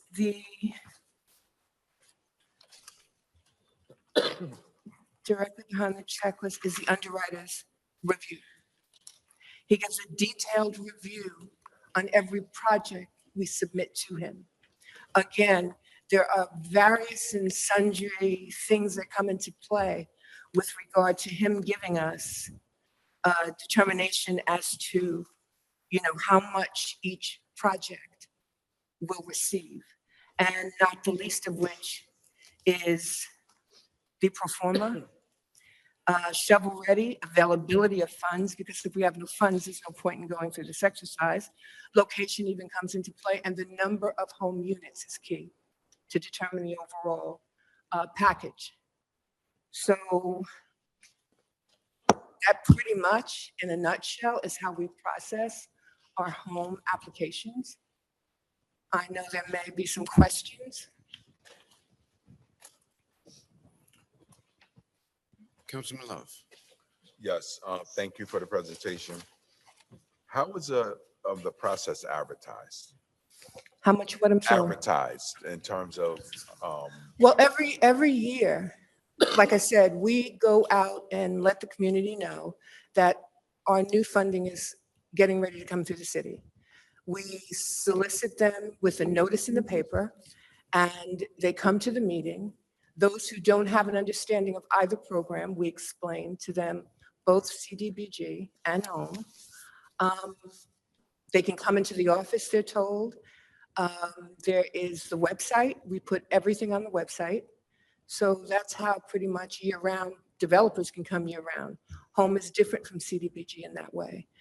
CDBG, they have to put in their RFP for the year's funding, And after the year, it's a new round. They have to spend CDBG money within the year. Home is different. Like I said, you have 5 years to expend on a development, 2 years to commit it. Okay. And how often is like projects come from home? Is it annually or it's when the funding? Obviously? It's, I shouldn't say always have the funding, Okay. but we have funding. I can't tell you we get developers in every month, every 3 months. It's very sporadic. And as I said, they look at the rules and regulations governing these funds because it has to be made affordable. New home units, 20 years. They have to, abide by homes regulations. It has to be for affordable, low to moderate income individuals. So that's 20 years. And a lot of them are like, well, I could be getting market rate. So that may be why that is, kind of a turnoff. Rehabs are 15 years. They have to maintain low to mod for 15 years for rehabs. Okay. And if a person wanted technical support and assistance, how would they go about that? If they wanted technical support, meaning specifically the developer with the underwriting, Yes. that would be our underwriter. Okay. Thank you. You're welcome. Councilman, if I may, through the council president, I also wanted to share that we've had town hall meetings as well. We've held town hall meetings at the Boys and Girls Club Yes. downtown. We've held town hall meetings at different fairs throughout the city where the department has been present with information. We've also sent information home to parents through students in the school to let them know about the first-time homebuyers program, CDBG funding, and then not-for-profit organizations that often apply for some of the community development block grants. We have meetings where we invite not-for-profit organizations on a monthly basis, sometimes twice a year, and we bring them all together and we share the information. So the department under Joyce has been very proactive in getting the information out to the community. Thank you. Those presentations, Mayor, they're bilingual, are they? Yes, we often do them with translators. We'll either get someone from the community or a staff member in the department in community development that can speak knowledgeably about the grants. Will come and present and speak in both languages. Thank you. Any other questions? I want to thank you Yes, for, Council. I'm sorry, Councilman Monk. Thank you. Thank you for the presentation. You're very welcome. Extremely informative. And seems like you really have this program figured out well. Approximately, I'm sure that the number changes every year. How many dollars, you typically get expended through this program on a yearly basis? On a yearly basis, under home specifically, 200, 700,000, some years. We had 700,000 for the VFW. So that was for our 2023 fiscal year. And that was 4 units, 3 2-bedroom, 1 bedroom, and that was condo, homeowner. So that was for that particular year. As I said, it's slow, Councilman. It's a situation whereas I'm glad that you guys were kind enough to approve the ordinance that just went through for the developers who come in here and have to, it's mandatory, I believe, 15%, which is wonderful. And that hopefully will get us more developers in to create more affordable homes because it's needed. Right. So it seems that, I guess you're saying that 700,000, 800,000, whatever, on a yearly basis, right? So I guess what caught our eye was this last application, which was $2.3 million to one site, right? To one, which I understand that the money had to be spent. Otherwise, we would have lost those funds. Excuse me, but please, please, please understand, I was so thrilled. 12 units, Right, all so 12 that- are affordable. Yeah. They have parking. They have a laundromat. Right, so I was just gonna chime in because what happens is Joyce's department gets these applications as the developments are going through and we have conversations through the administration and get the developers through there. And that was the main point. The reason you saw that number is because it was for 12 units. As she mentioned, the VFW was only 4 units. Before that, we did a handful of units. That is why, 750,000. That is why you see in every redevelopment plan, a push for not only affordable housing, but workforce housing, which is a new gap that's been created through the pandemic. And now the mayor's proposal, which was passed by the council for the mandatory set aside and the accessory dwelling units, which is directly at point to try to address missing middle housing in a lot of the areas of the municipality. Just by that alone, it opens up the ability for more funding sources. I mean, more funding possibilities through CDBG and home. And finally, I'd like to add that we very rarely go to the maximum of those numbers that she just read off. Why? Because one of the mayor's directives has always been that you want to help as many people as possible. So when we can, we do the projects like this, but when not, you'll usually see maybe 125,000 a unit, 150,000 units, so we could spread it to multiple projects and multiple vicinities so that it's spread throughout the municipality. Everybody has the ability to have an affordable place. To make those numbers clear, consider home funds. If we end up getting, let's say, $120,000 for a first-time home buyer, and the max you can get is 40,000, then that only provides for 3 individuals. What we try to do is average it out at 20,000 each, and then maximize or get more individuals involved. But I really want to express, and I don't want it to be lost, the enthusiasm that Joyce expressed about the 12 units with parking, all affordable housing. The BA had touched upon it. Because of projects like this, then we get seen more favorably in the next round when they're giving out funds, which make more funding available for first-time home repair, first-time home buyers, because some municipalities receive the funds, they don't use them.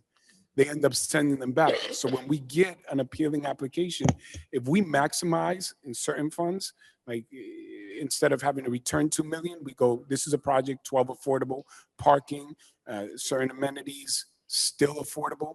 When we present that to the federal government, because those restrictions come from the federal government.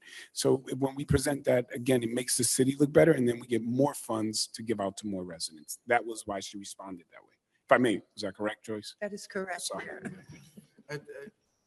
When these programs were, many of them, when they were initially instituted, part of the idea was that a house would be bought on this street, which is not the greatest street, but people coming in and buying the property versus renting, taking ownership, that block by block, that things would begin improving. Exactly.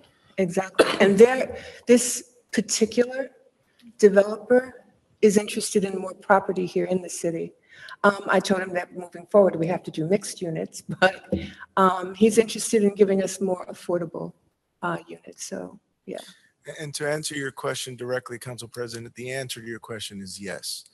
On many of these, going along the same direction that we received with our affordable housing home funds, our first-time home buyer rehab program, and our redevelopment process, we could do swaths of land, but we don't, right? We pick specific parcels that after multiple discussions, we feel is going, I call it the reverse broken window theory, right? Where you see a broken window, everything gets destroyed. Well, I believe if you fix the window, then more people are going to start fixing their windows because nobody wants to be that house on the block.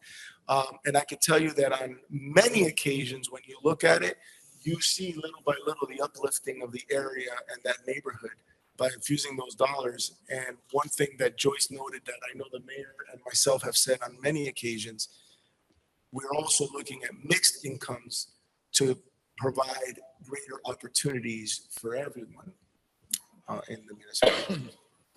Yeah, we've seen blighted areas transformed, Council President. We've seen partnerships, obviously, through our community development and even with Habitat for Humanity, to buy a home that was in complete disarray, added to issues of concern with vermin and all types of stuff, just blighted. And being able to provide these funds, see that home purchase from residents in the city to receive those funds. And we've seen 2 houses next to it, and then 2 houses next to it, and little by little. It's not as fast as we would all like, but there have been a few neighborhoods where we have seen a transformation over the past 5 to 10 years because of these programs. We're moving in that direction, definitely. I think that it's, the state has certainly recognized that, if not the state, the entire country, and that is that the transference of wealth from generation to generation Yes, is dependent upon equity, ownership of so property. true. And if we are going to change things around and do it for real and not simply throw money here or throw money there, Correct. but concentrate it, that represents the real change that we're looking for in terms of people taking ownership, transference of wealth from one generation to another. Yes. Yes. All right, any other questions? Yes, Council President. Councilman Monk. Yeah, how is it determined how much equity a developer has to put in? Is there a percentage? Say again, I'm Is there, sorry. how is it determined how much equity a developer needs to put in of his own money? Is it a percentage? 25%, 25% is the minimum. yes. Okay, and is there a max that a developer can charge for his developer fee? I'm sorry, with Oh, the I'm rain sorry, and yes, my the old rain. ears. Is what there a max that the developer can charge for the development fee? I'm not, I'd have to check with to be honest with you, I'd have to check with the consultant who does the underwriting. I asked that question because like the particular resolution which we were discussing earlier. So over there, 25% of the required equity is around $800,000. And then the developer fee is $400,000. So it's really, at the end of the day, net, the developer only had to put in 12.5%, not 25%. So can a developer say, you know what, instead of my developer being $400,000, which in this case is a 12% developer fee, I could make my developer fee $600,000 and only have to put $200,000 of my own money into the deal, net. If I may, we do have the underwriter for that specific question that's on the line. For this particular deal, as we all know, the deals change depending on it. Stephen, if you could be Yes, I'm here. Did you hear the question regarding the maximum amount of developer fee that is in any given project? That can be Yes, the taken? maximum amount is 10% for a developer's fee. So the maximum permitted is a 10% developer fee. So this application we have in front of us is 12%. No, the developer's fee, if you look at the budget, Councilman, is $190,000, which is under the 10% maximum. Okay, I don't know. What I have here is a development of $400,000 in front of us. But, okay, if I don't, if I just move on to the next question, how does it work with surplus? So in this case, developer spends $800,000, and the city home program gave the let's say called $2.5 million. If at the end of the day, let's say architectural fees come in half, site work is less, there's an extra $200,000. Who gets the $200,000? Does that go back to the home program, or does that go to the developer's pocket? So it's a reimbursement project, Councilman. So what'll happen is each of those fees are run through community development and the underwriter, and they have to balance that off with the amount they put into their budget. So it's, everything's a reimbursement. Nothing's given up front. So as they do the work and they come in, they have to provide the invoices from those specific professionals or items like the framing or the plumbing or the electrical. So if anything comes in less, then those funds stay in the home funds, stay. Yes, Councilman. Councilman, that is correct. I apologize if I was confusing. I wanted to make it clear that it's a reimbursement project. Right, all federal funds under this program are reimbursement. They have to submit invoices. But if by some strange happen that there's money left over, it stays in the pot. So, okay.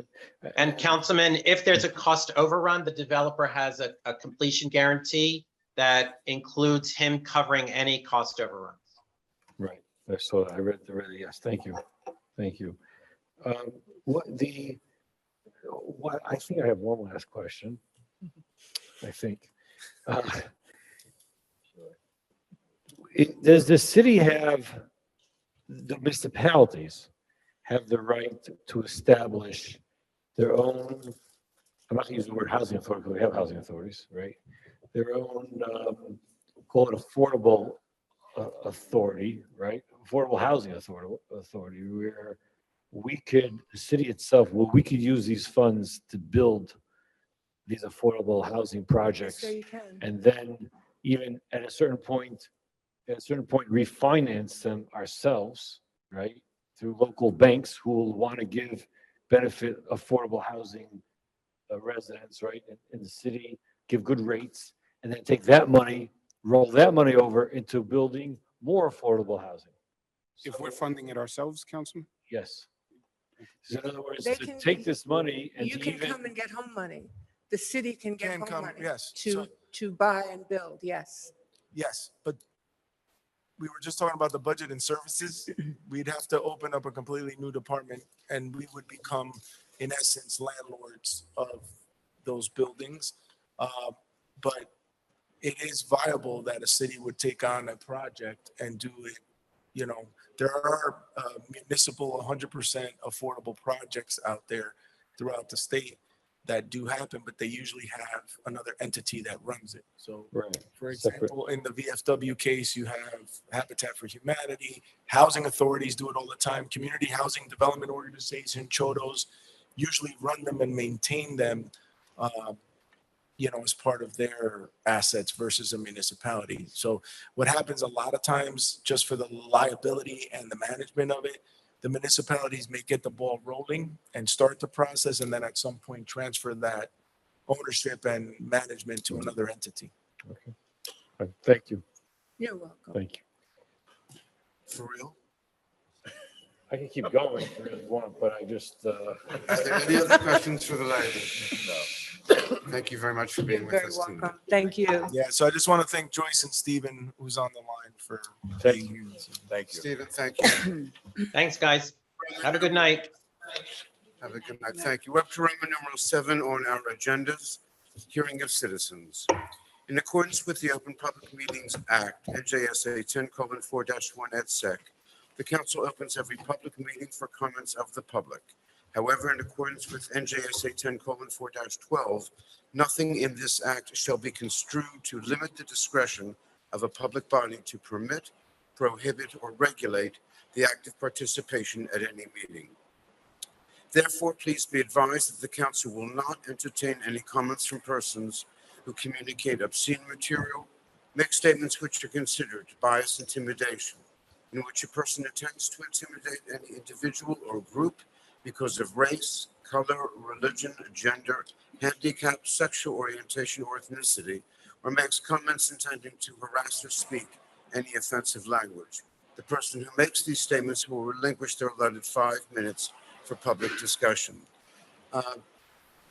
When you come before the mic, we ask you please to share with us your name. Please be advised that everyone has up to 5 minutes and 5 minutes only to speak. At the end of 4 minutes, the clerk has a bell which she will ring, signifying that you have 1 minute with which to conclude your remarks. Yes, ma'am. Hello, good evening. My name is Shanti Assad. I think it's very rude that you guys put presentations and things before the community members. Like, the community members should be able to speak because we do have families to go home to. The council meeting is for you guys to do everything you got to do as far as like figuring out the city business. We can go and watch the tapes later, but to have us wait this long, I've never come to a council meeting and had to wait over an hour to speak to you guys. I think it's silly tactics that you guys should not engage in, being that you are council members and you're overseeing the city. Anyway, in 1619, a Dutch frigate landed at Jamestown, Virginia. 20 Africans, the first Africans to be bought and sold. This marks the sale of the first human beings in this country.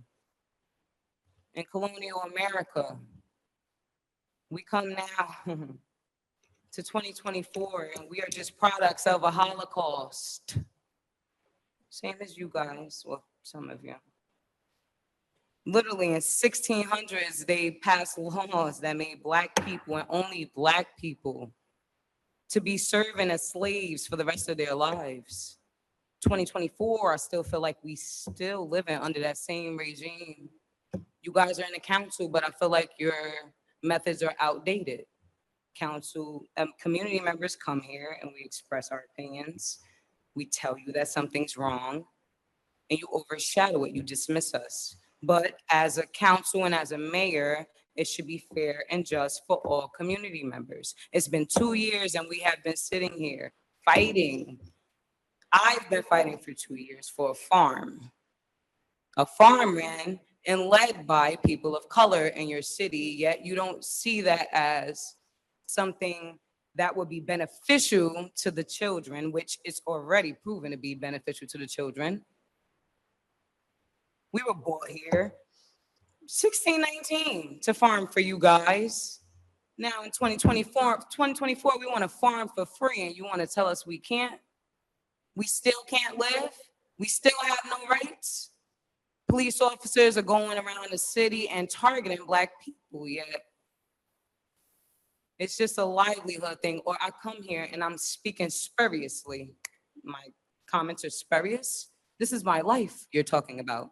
These are my friends, my brothers, sisters, cousins, grandma, whatever you want to call it. These are my people, sir. Culturally, you guys have to be specific in a town. If a community members are telling you specifically we need this, culturally you have to oblige.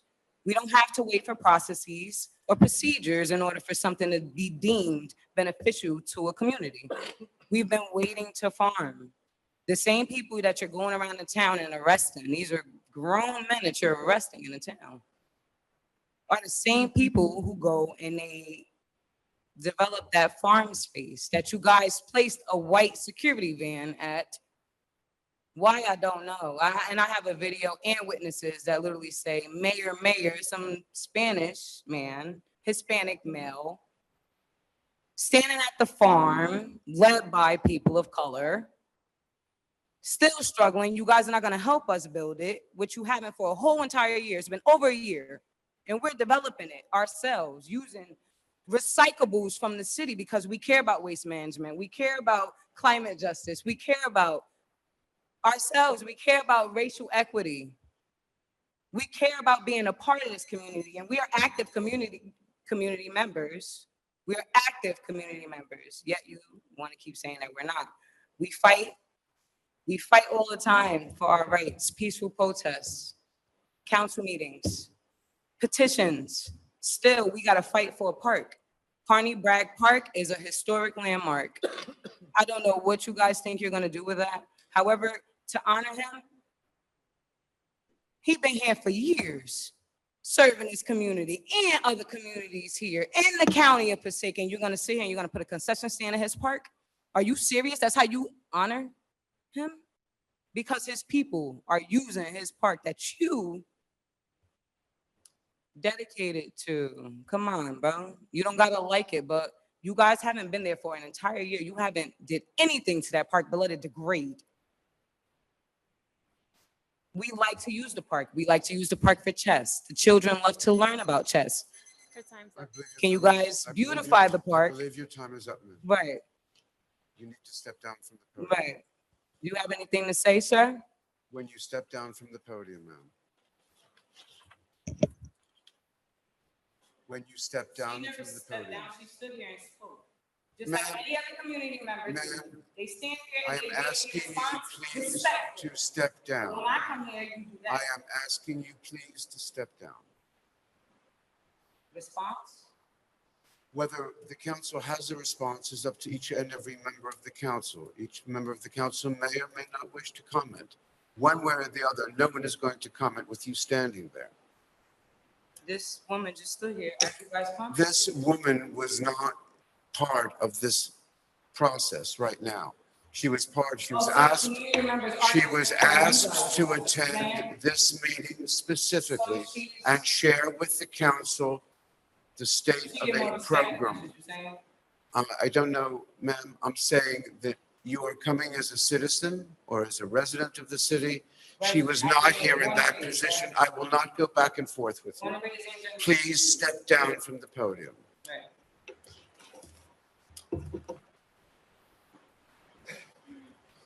Anyone else like to address the council?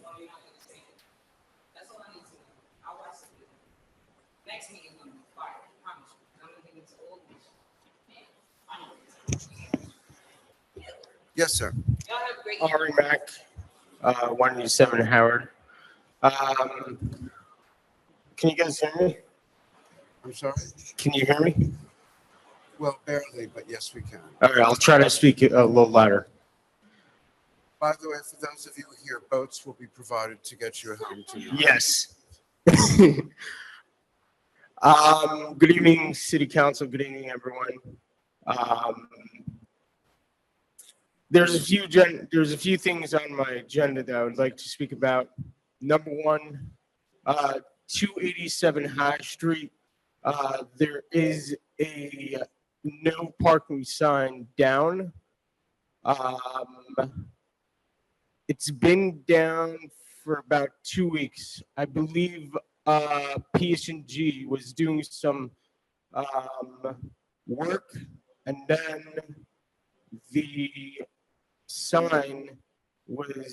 the pole was put there instead of the sign. Not sure what exactly is being happened to the sign, but I see it on the lawn of 287 High Street. Next on my thought of agendas, recently I've been going on Benson Avenue, and there's multiple cars parked, double parked, and on the sidewalk all over the place. We have 50 new spots. Thank you to the mayor. And the cars are literally parked all over the place. There's zero signage of no parking on sidewalks or on Benson Avenue. My question is there a no parking zone on Benson Avenue because of this parking lot? And then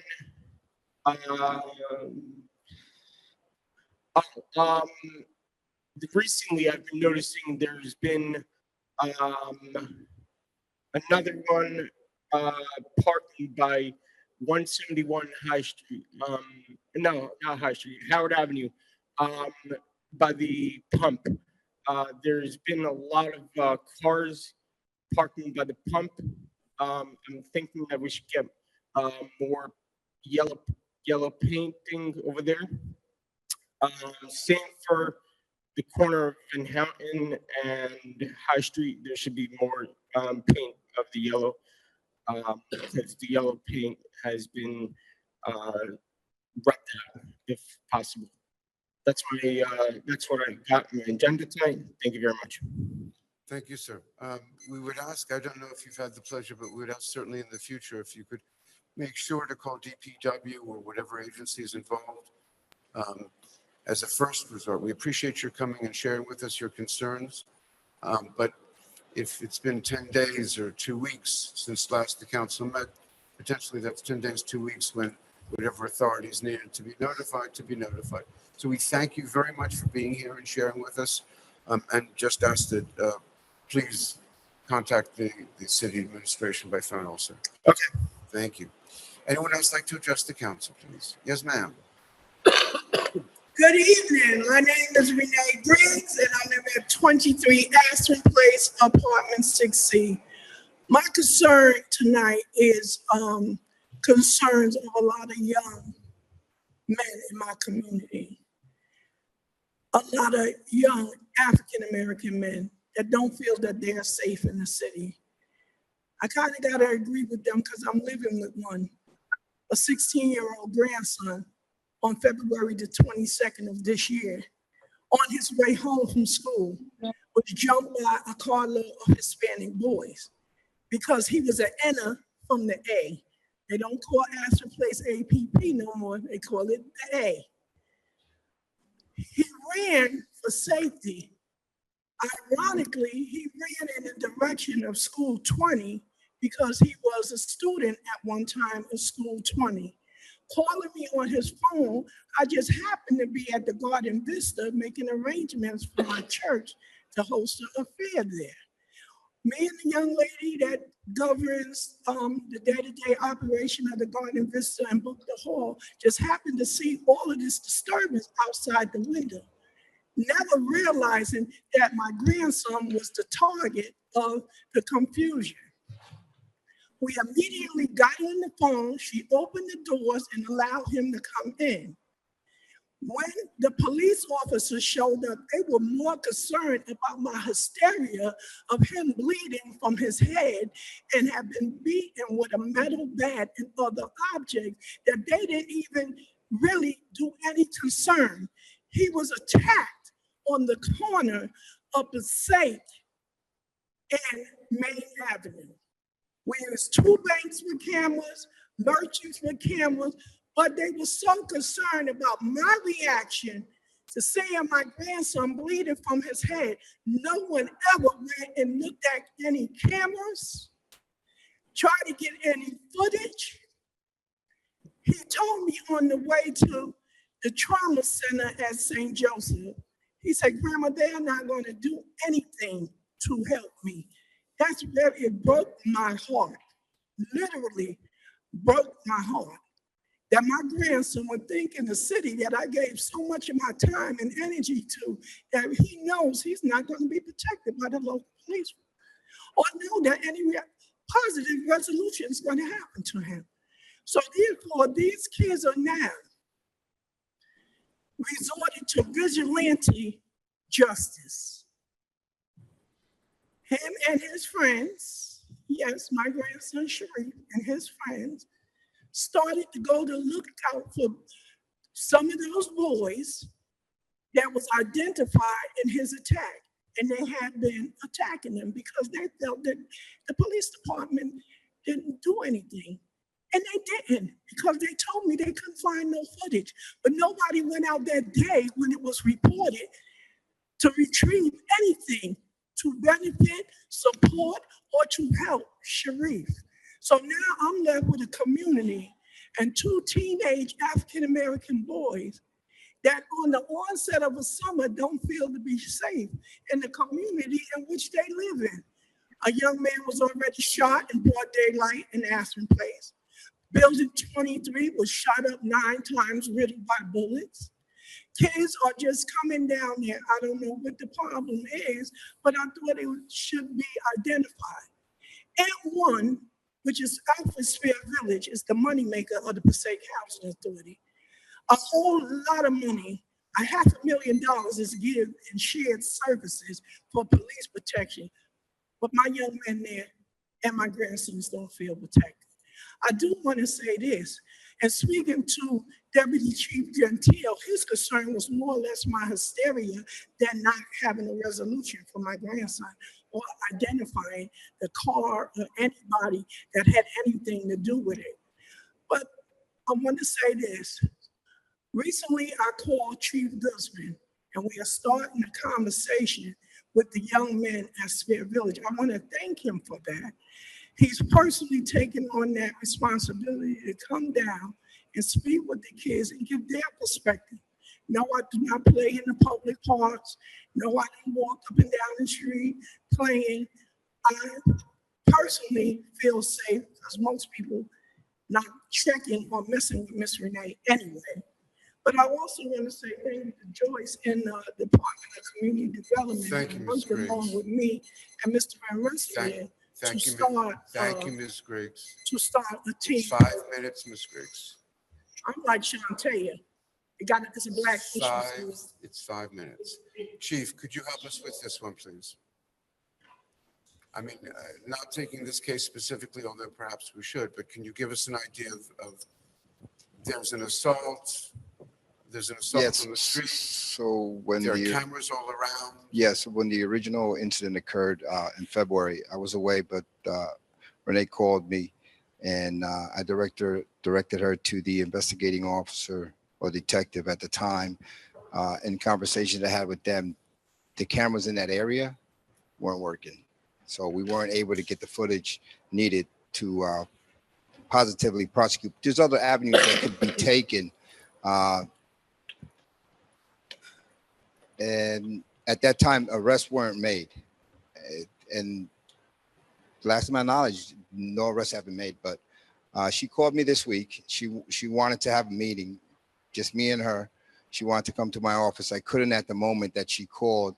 And we haven't since that time, since I think it was Tuesday, Renee, haven't been able to get together to have a conversation. She is very concerned. I take her concerns very, very serious. The Passaic Police Department takes it very, very serious. And we're just going to have to follow up, Council President. Chief, forgive me. A young man was beaten with a metal bat. Yeah, I don't know the circumstances as to why an arrest hasn't been made in the incident. I'm going to have to follow that up, sir. Could you share with us the cameras that we're speaking about? Are those city cameras or those county cameras or they're Those are- store cameras? Yeah, they're probably store cameras. And we circulated to all the stores and asked them if their equipment was working. Yeah, as a canvassing operation, the detectives go around and check for cameras. You still might get something, but it's not enough to identify somebody. Council President, Yeah. if I may, Chief, is there an ongoing investigation? Absolutely. Chief, do you have the date of the incident or estimate of the date? The original incident, I believe it was February 23rd. I'm sorry? 22nd, February 23rd, 22nd. So this occurred in February? Correct. Okay, and the investigation continues. Chief, have there been incidents, similar assaults, or crimes that have been solved a year later in your experience? Have there been incidents of assault investigations where the crimes have been solved or rather information gotten or individuals arrested a year later? How about 2 years later? 3 years later? The reason why I share this, Council President, because I understand the concern. I join with you. However, I think it's important for the public to have context that there are incidents where individuals aren't arrested in the same week, month, maybe even not the same year. That does not mean the police don't continue to investigate. Investigations become obviously the duty of our local police. Charging becomes something that is partnered with the county where resources are made available. However, for the city to receive additional resources, sometimes even the appropriate paperwork for searches, they have to have enough evidence to do so. I only share this because perhaps the chief's response of there having been an arrest, if the public may hear it and they're not privy to this information, they may misinterpret that to be the police or they're not acting. There's an ongoing investigation, meaning there's continued calls for the community and the information, bring it to the police. There have been times where crimes occurred in January, and then the next year, the next March, not 3 months later, we'll get a lot of information and individuals get arrested. So I just want to be clear. Chief, is there any intention by you or the police to forfeit the investigation, to give up the investigation, or when will the operations and the efforts of the police be concluded in this situation? So we continue until there's arrest. We cannot always predict when the arrest will come, but to the council, to Mrs. Griggs and her family, to the community, I want to stress that our police will continue until they hold these individuals accountable. Sometimes when there is a lack of surveillance or equipment from a commercial business, we sometimes extend that investigation. We'll say, can we find anything that resembles the vehicle 10 blocks down, 20 blocks down? Unfortunately, the further away And I don't want to get too much into criminology, but the further away from the incident, the more challenging it becomes for the police to make a compelling argument to the prosecutor, to provide the resources necessary to charge. But I assure you that Chief Guzman and our police department will remain on it. And Council President, I want to make sure that our council members understand that perhaps we don't get the resolution 24 hours from now, sometimes not even months from now, but we do not give up. When we have something on the books, we'll continue every single effort until we hold these people accountable. Thank you, Chief. Thank you, Mayor. It is a difficult situation, I have no doubt. But I'm concerned that we're not sending perhaps a message, to specific communities that this is fair and open. Everyone gets treated the same. Right? So I appreciate what the chief had said, and certainly Mayor, what you had said. And I have a bit of a relationship on a personal level to the police department, as everyone knows. And these are difficult things, and I recognize that. And it's too early until we get the results of that investigation, it's too early to determine really anything, right? But I think that we need to find ways, especially as we approach the summer months, to relate to our various and many communities throughout the city, that everyone gets treated the same. Everyone gets treated the same fast. In terms of Ms. Briggs, of you being concerned that you were getting more attention from a police officer than was your grandson, I can't respond to that. You are certainly a well-known figure in the city. Why he or whatever officer would have reacted the way that he or she did, I don't know.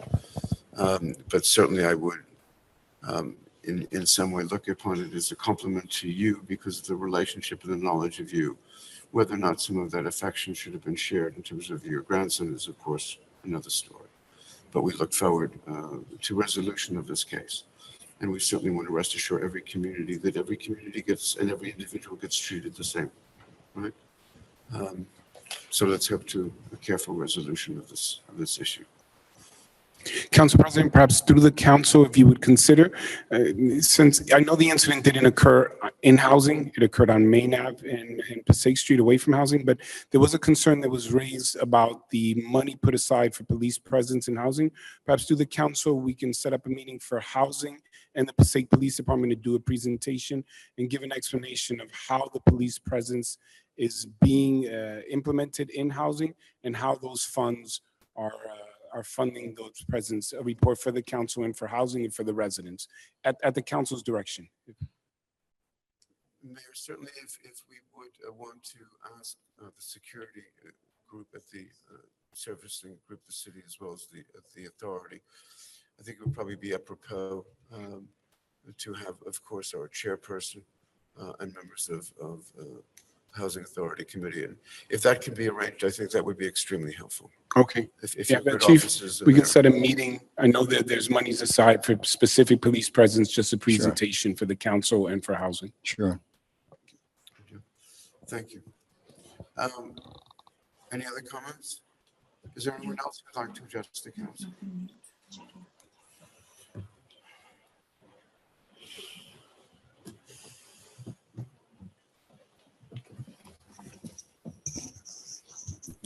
Yes, good evening. Joe Conoscenti, 170 Broadway.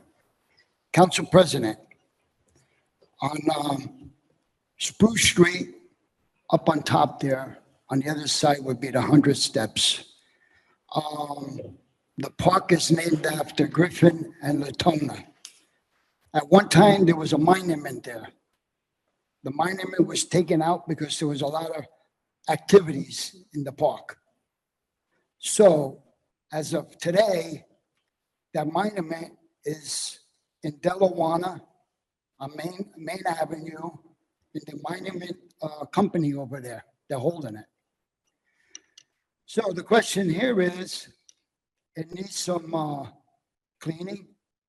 It needs the footing. It needs to be funded to have it be put back to the park. That's my first question. My second one is, I would like to know about North Pulaski Park, 2E-14E Monroe Street. That's block 101 -06, lot 12.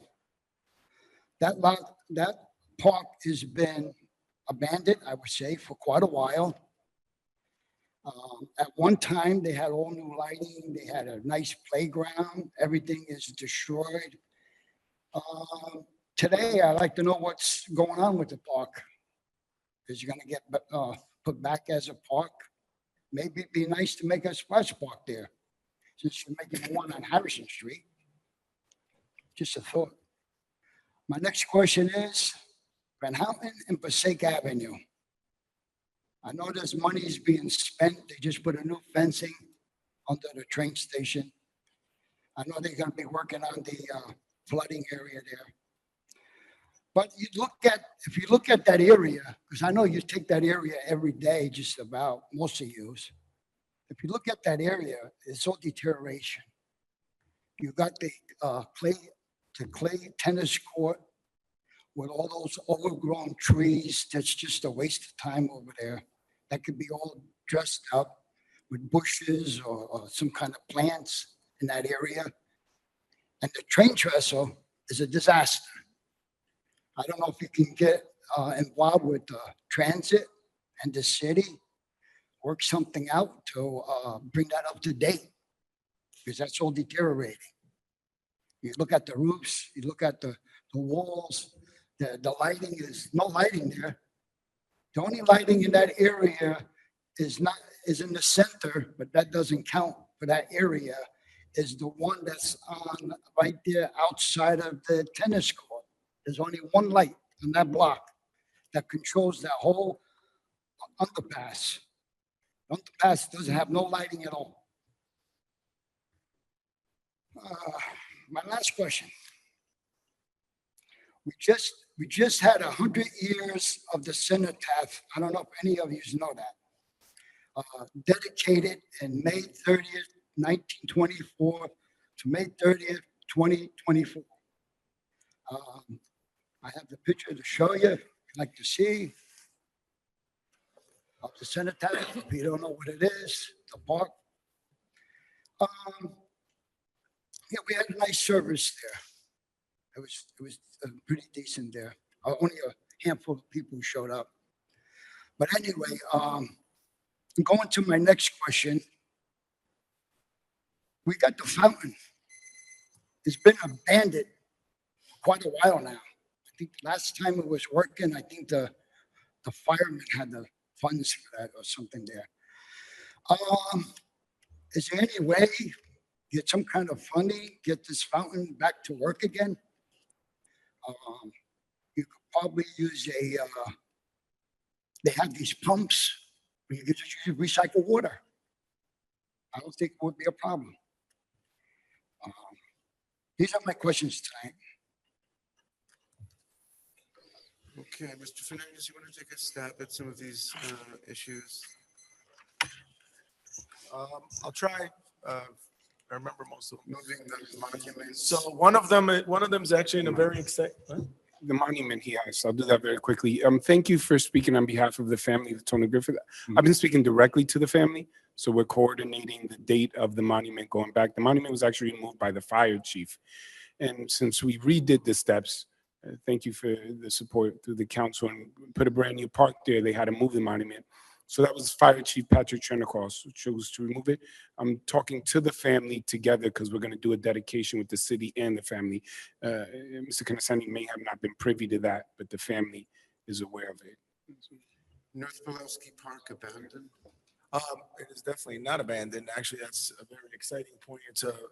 Council may recall, that's part of a negotiations with the county where we're putting in approximately $14 million of federal and state monies to redo the train tracks, and they're putting in approximately another $12 million of their money to do our first rail bridge, riverfront walk, and complete North Pulaski. So if 26 million is not taking care of a problem. Can you please visit me more often? And it's a very exciting project. We did have community meetings and renderings. I'm sure you can even go to the mayor's Facebook page right now. And We had town hall meetings, people came, we presented that we were gonna take care of the park, we applied for money for the park.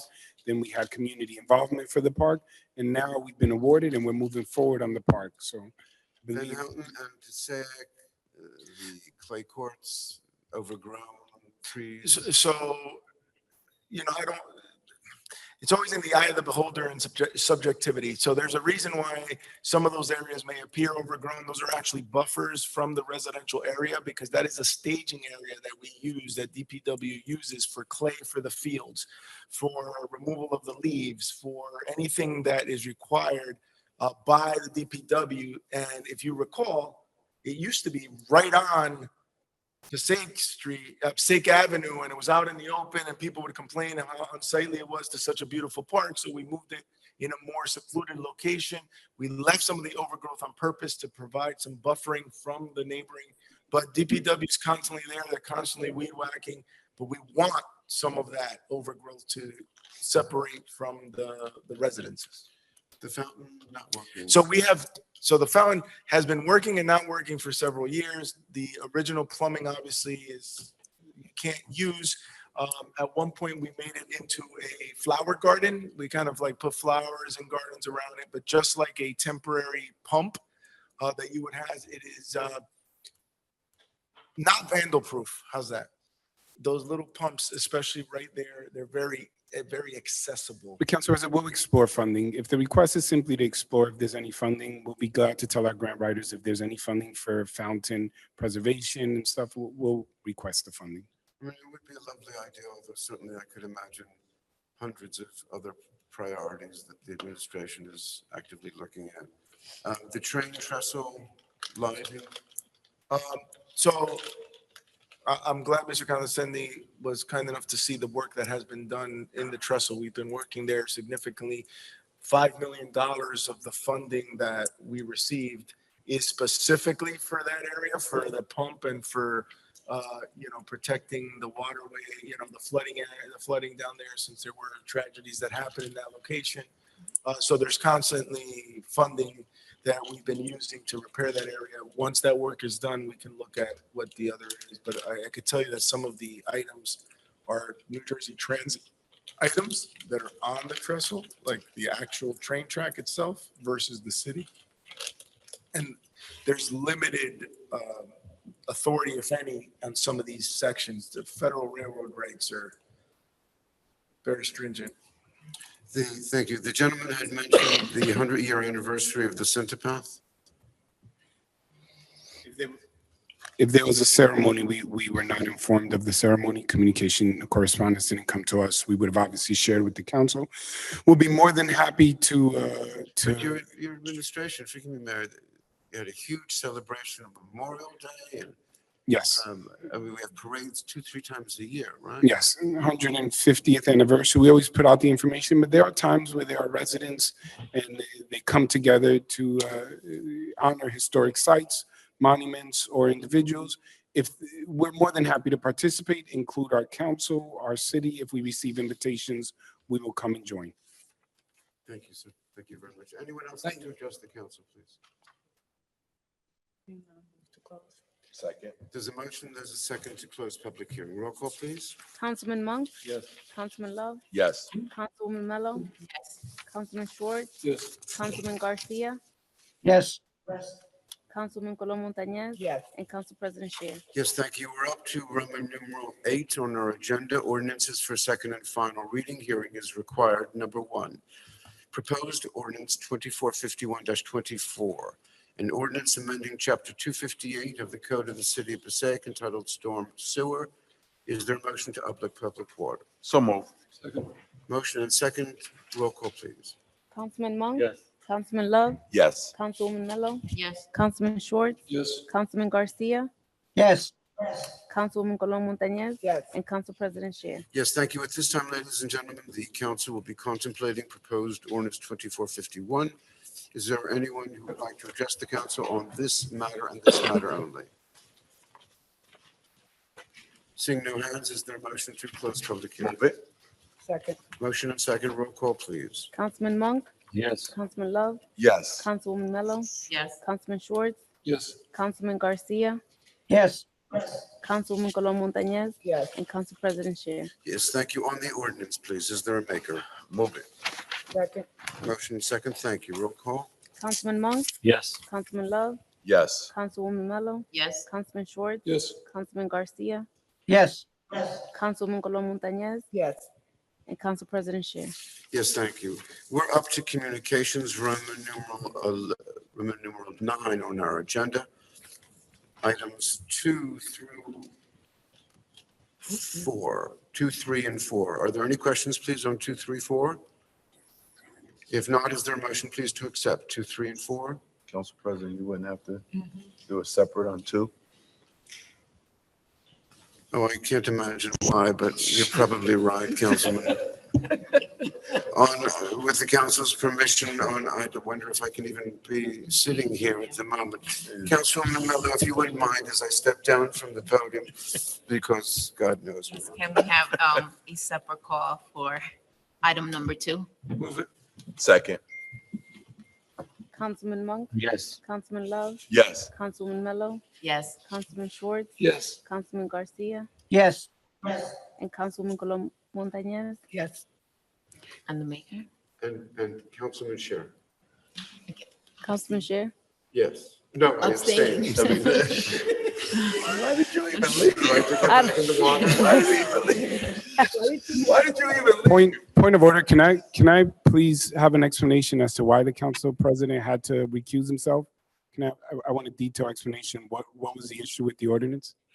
He has a close relationship with the individual. But what exactly is happening? I'm interested for those who may be watching and don't know why he had to recuse himself. So- It reads something, if you can help me understand what's going on from our council presidents. Yes, our assemblyman, our council president, who serves in 2 roles, is having a county fair. In his assembly role, he's having a resource fair for the community Yes, sir. Who June is- 14th. by himself. Is he bringing people here? No, he's gonna bring people. It's not by He's himself. bringing in county and state officials and different resources for the community. Federal, yes. Sorry, I just wanted, before I leave, because it is my wife's birthday and I have to recuse myself All from the right. rest of the meeting, but I wanted to know, what is this great resource Held you coming? up so long with your wife's birthday. Your No, wife but I is- do want to thank you, Council President, because I was going to say in the report, I don't want to interfere, but it is a very, very important resource fair from the Assemblyman's office, bringing in county services. We have done resource fairs with the state, but he's bringing in county services and state services to the city. And we're hoping that we can get the word out. So if we can please spread it, especially in the community, those watching, it's going to be a real wonderful initiative to connect people, to help and programs. Not everyone can make it to the county, and very few can make it to the state. So the fact that our assemblyman in his office have been bringing fairs right here to City Hall, where people come in, whether in the morning, at lunch, or afternoon, and get access to these resources, we're seeing record of numbers of people getting help where otherwise they would not have. So thank you very much. Senator. Good evening. Mayor, thank you, and on behalf of the council, if you'll allow me, happy birthday to your wife. Absolutely, yes. On items 3 and 4, are there any questions, please, under communications? Seeing none, is there a motion, please, to accept 3 and 4? Move. Motion and second, roll call, please. Councilman Monk, Yes. Councilman Love, Yes. Councilwoman Mello, Yes. Councilman Schwartz, Yes. Councilman Garcia, Councilwoman Colon Montañez, Yes. and Council President Shear. Yes, thank you. On items 5 through 8, all matters listed here are to be considered routine in nature. Are there any questions on 5, 6, 7, or 8? Seeing no lights, is there a motion, please, to accept 5 through 8? Move. Motion Second. and second, roll call, please. Councilman Monk, Yes. Councilman Love, Yes. Councilwoman Mello, Yes. Councilman Schwartz, Yes. Councilman Garcia, Yes. Councilwoman Colon Montañez, Yes. and Council President Shear. Yes, thank you. We're up to resolutions, Roman numeral 10 on our agenda. And number 9, resolution authorizing closed executive session. Ma'am, do we need closed Oh, executive? Council President. Thank you. Mr. Fernandez? No, Council President. Members of the council? Very good. If we could put that to a side on items 10 through 26. Are there any questions, please, on 10 through 26? Seeing no lights, there is a light. Councilman Monk. Thank you, Council President. Item 16. Item 16, sir. Yeah. Resolution awarding contract for CDBG Home and Consultant. Looking at the city's proposing to award this contract to the same vendor as last year. Looking at last year's contract, it seems like the hourly rate for the low end went up over 50%. At the same time, there is another bid by another consultant, which we're actually using at other resolutions here this evening, that's actually cheaper. Just wondering why we're 16.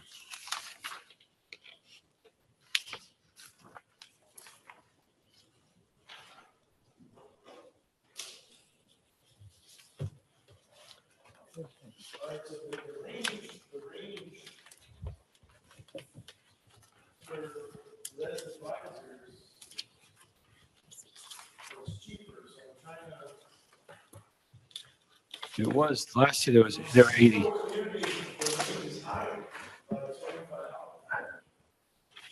No,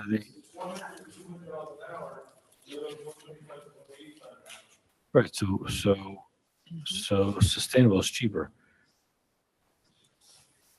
I don't know if they have more in the low range, more in the high range. I don't know what most of the buildings are in the low range. Right.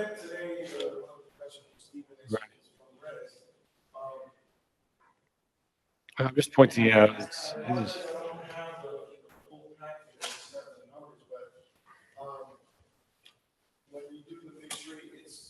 Yeah.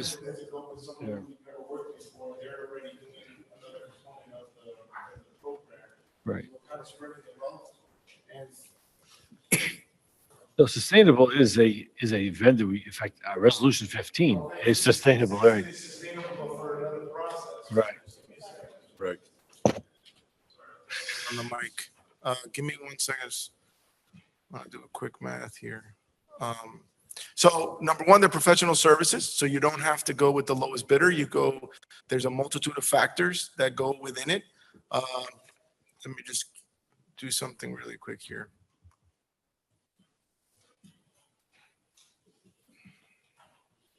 Right.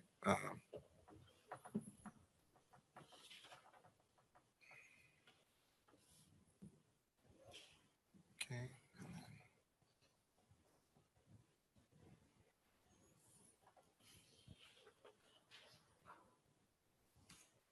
Because of the intricacy of this matter, Mr. Fernandez, would it be best if we held this? Yeah, I mean, you're looking at an average in the range between 150 to 155, and I don't know if sustainable is going to use the $200 an hour person more than, right? So it's the minimus change. The important thing is that the not to exceed amount is going to be $35,000. Right. Councilman, I'm fine with proceeding with this resolution. I just want to point out that the low range increased over 50%. This is, again, I don't know if. It's a significant amount, Councilman. Right, and I don't know if, again, I don't know if most of the buildings are done in the low range or on the high range. So if it's on the low range, it is a significant increase of 50%. And even though it's not to exceed, 50%? From $80 to 125. Oh, you mean his rate went up? Right, about 50%. Yeah. Oh, the rate went up. So yeah. The Oh, rate I thought you were comparing the two. I was doing two things. I was just first. Oh no, you confused me. I'm sorry. I thought you meant why this over sustainable. Well, I mean it's a negligible difference between the two, and so that's why I was like, wait a minute. Now, if you're saying that the rate went up, the rate went up from last year's range was 80 to 200. Now it's 125 to 185 for the same vendor. Now I do understand it's not to exceed, but if most of the buildings were done on the high end, they would actually be saving. But if most of the buildings were done on the low end, it's a 50% increase. And granted, it's not to exceed, but it also means that we're getting a lot less hours of work. So whatever. I just all right. I'm fine with it. We're just pointing it out. That's all. Can I ask what was called de minimis? Would one of you gentlemen be so kind as to tell me what de minimis means? This is if you take the average of the new bid from the current vendor, and you take the average of the other bidder, sustainable, that is It's like $5 or less. But we don't know if they do more More billings or on the less. lower end or more billings on the higher end, so. Right. be it. Okay, You have no interest in asking to hold the resolution, Councilman Monk? I'm fine, I'm fine. Very good. Are there any other questions on items 10 through 20? I'm sorry. I do have an item 10 through 26. 26. I do have a question on 26. What is this one-story building for on Jefferson? Oh, so this has come before the council a couple times. We were waiting for the appropriate funding. This is actually art funding, but art funding from CDBG art funding. And we needed to, there was a gap in there, so we were waiting for the award of Colonel Johnson so that we can make sure we had the complete amount for Jefferson. So now this is being fully funded with CDBG funding, and the bulk of it is CDBG ARP money, which has a very specific purpose of use, which is the COVID-19.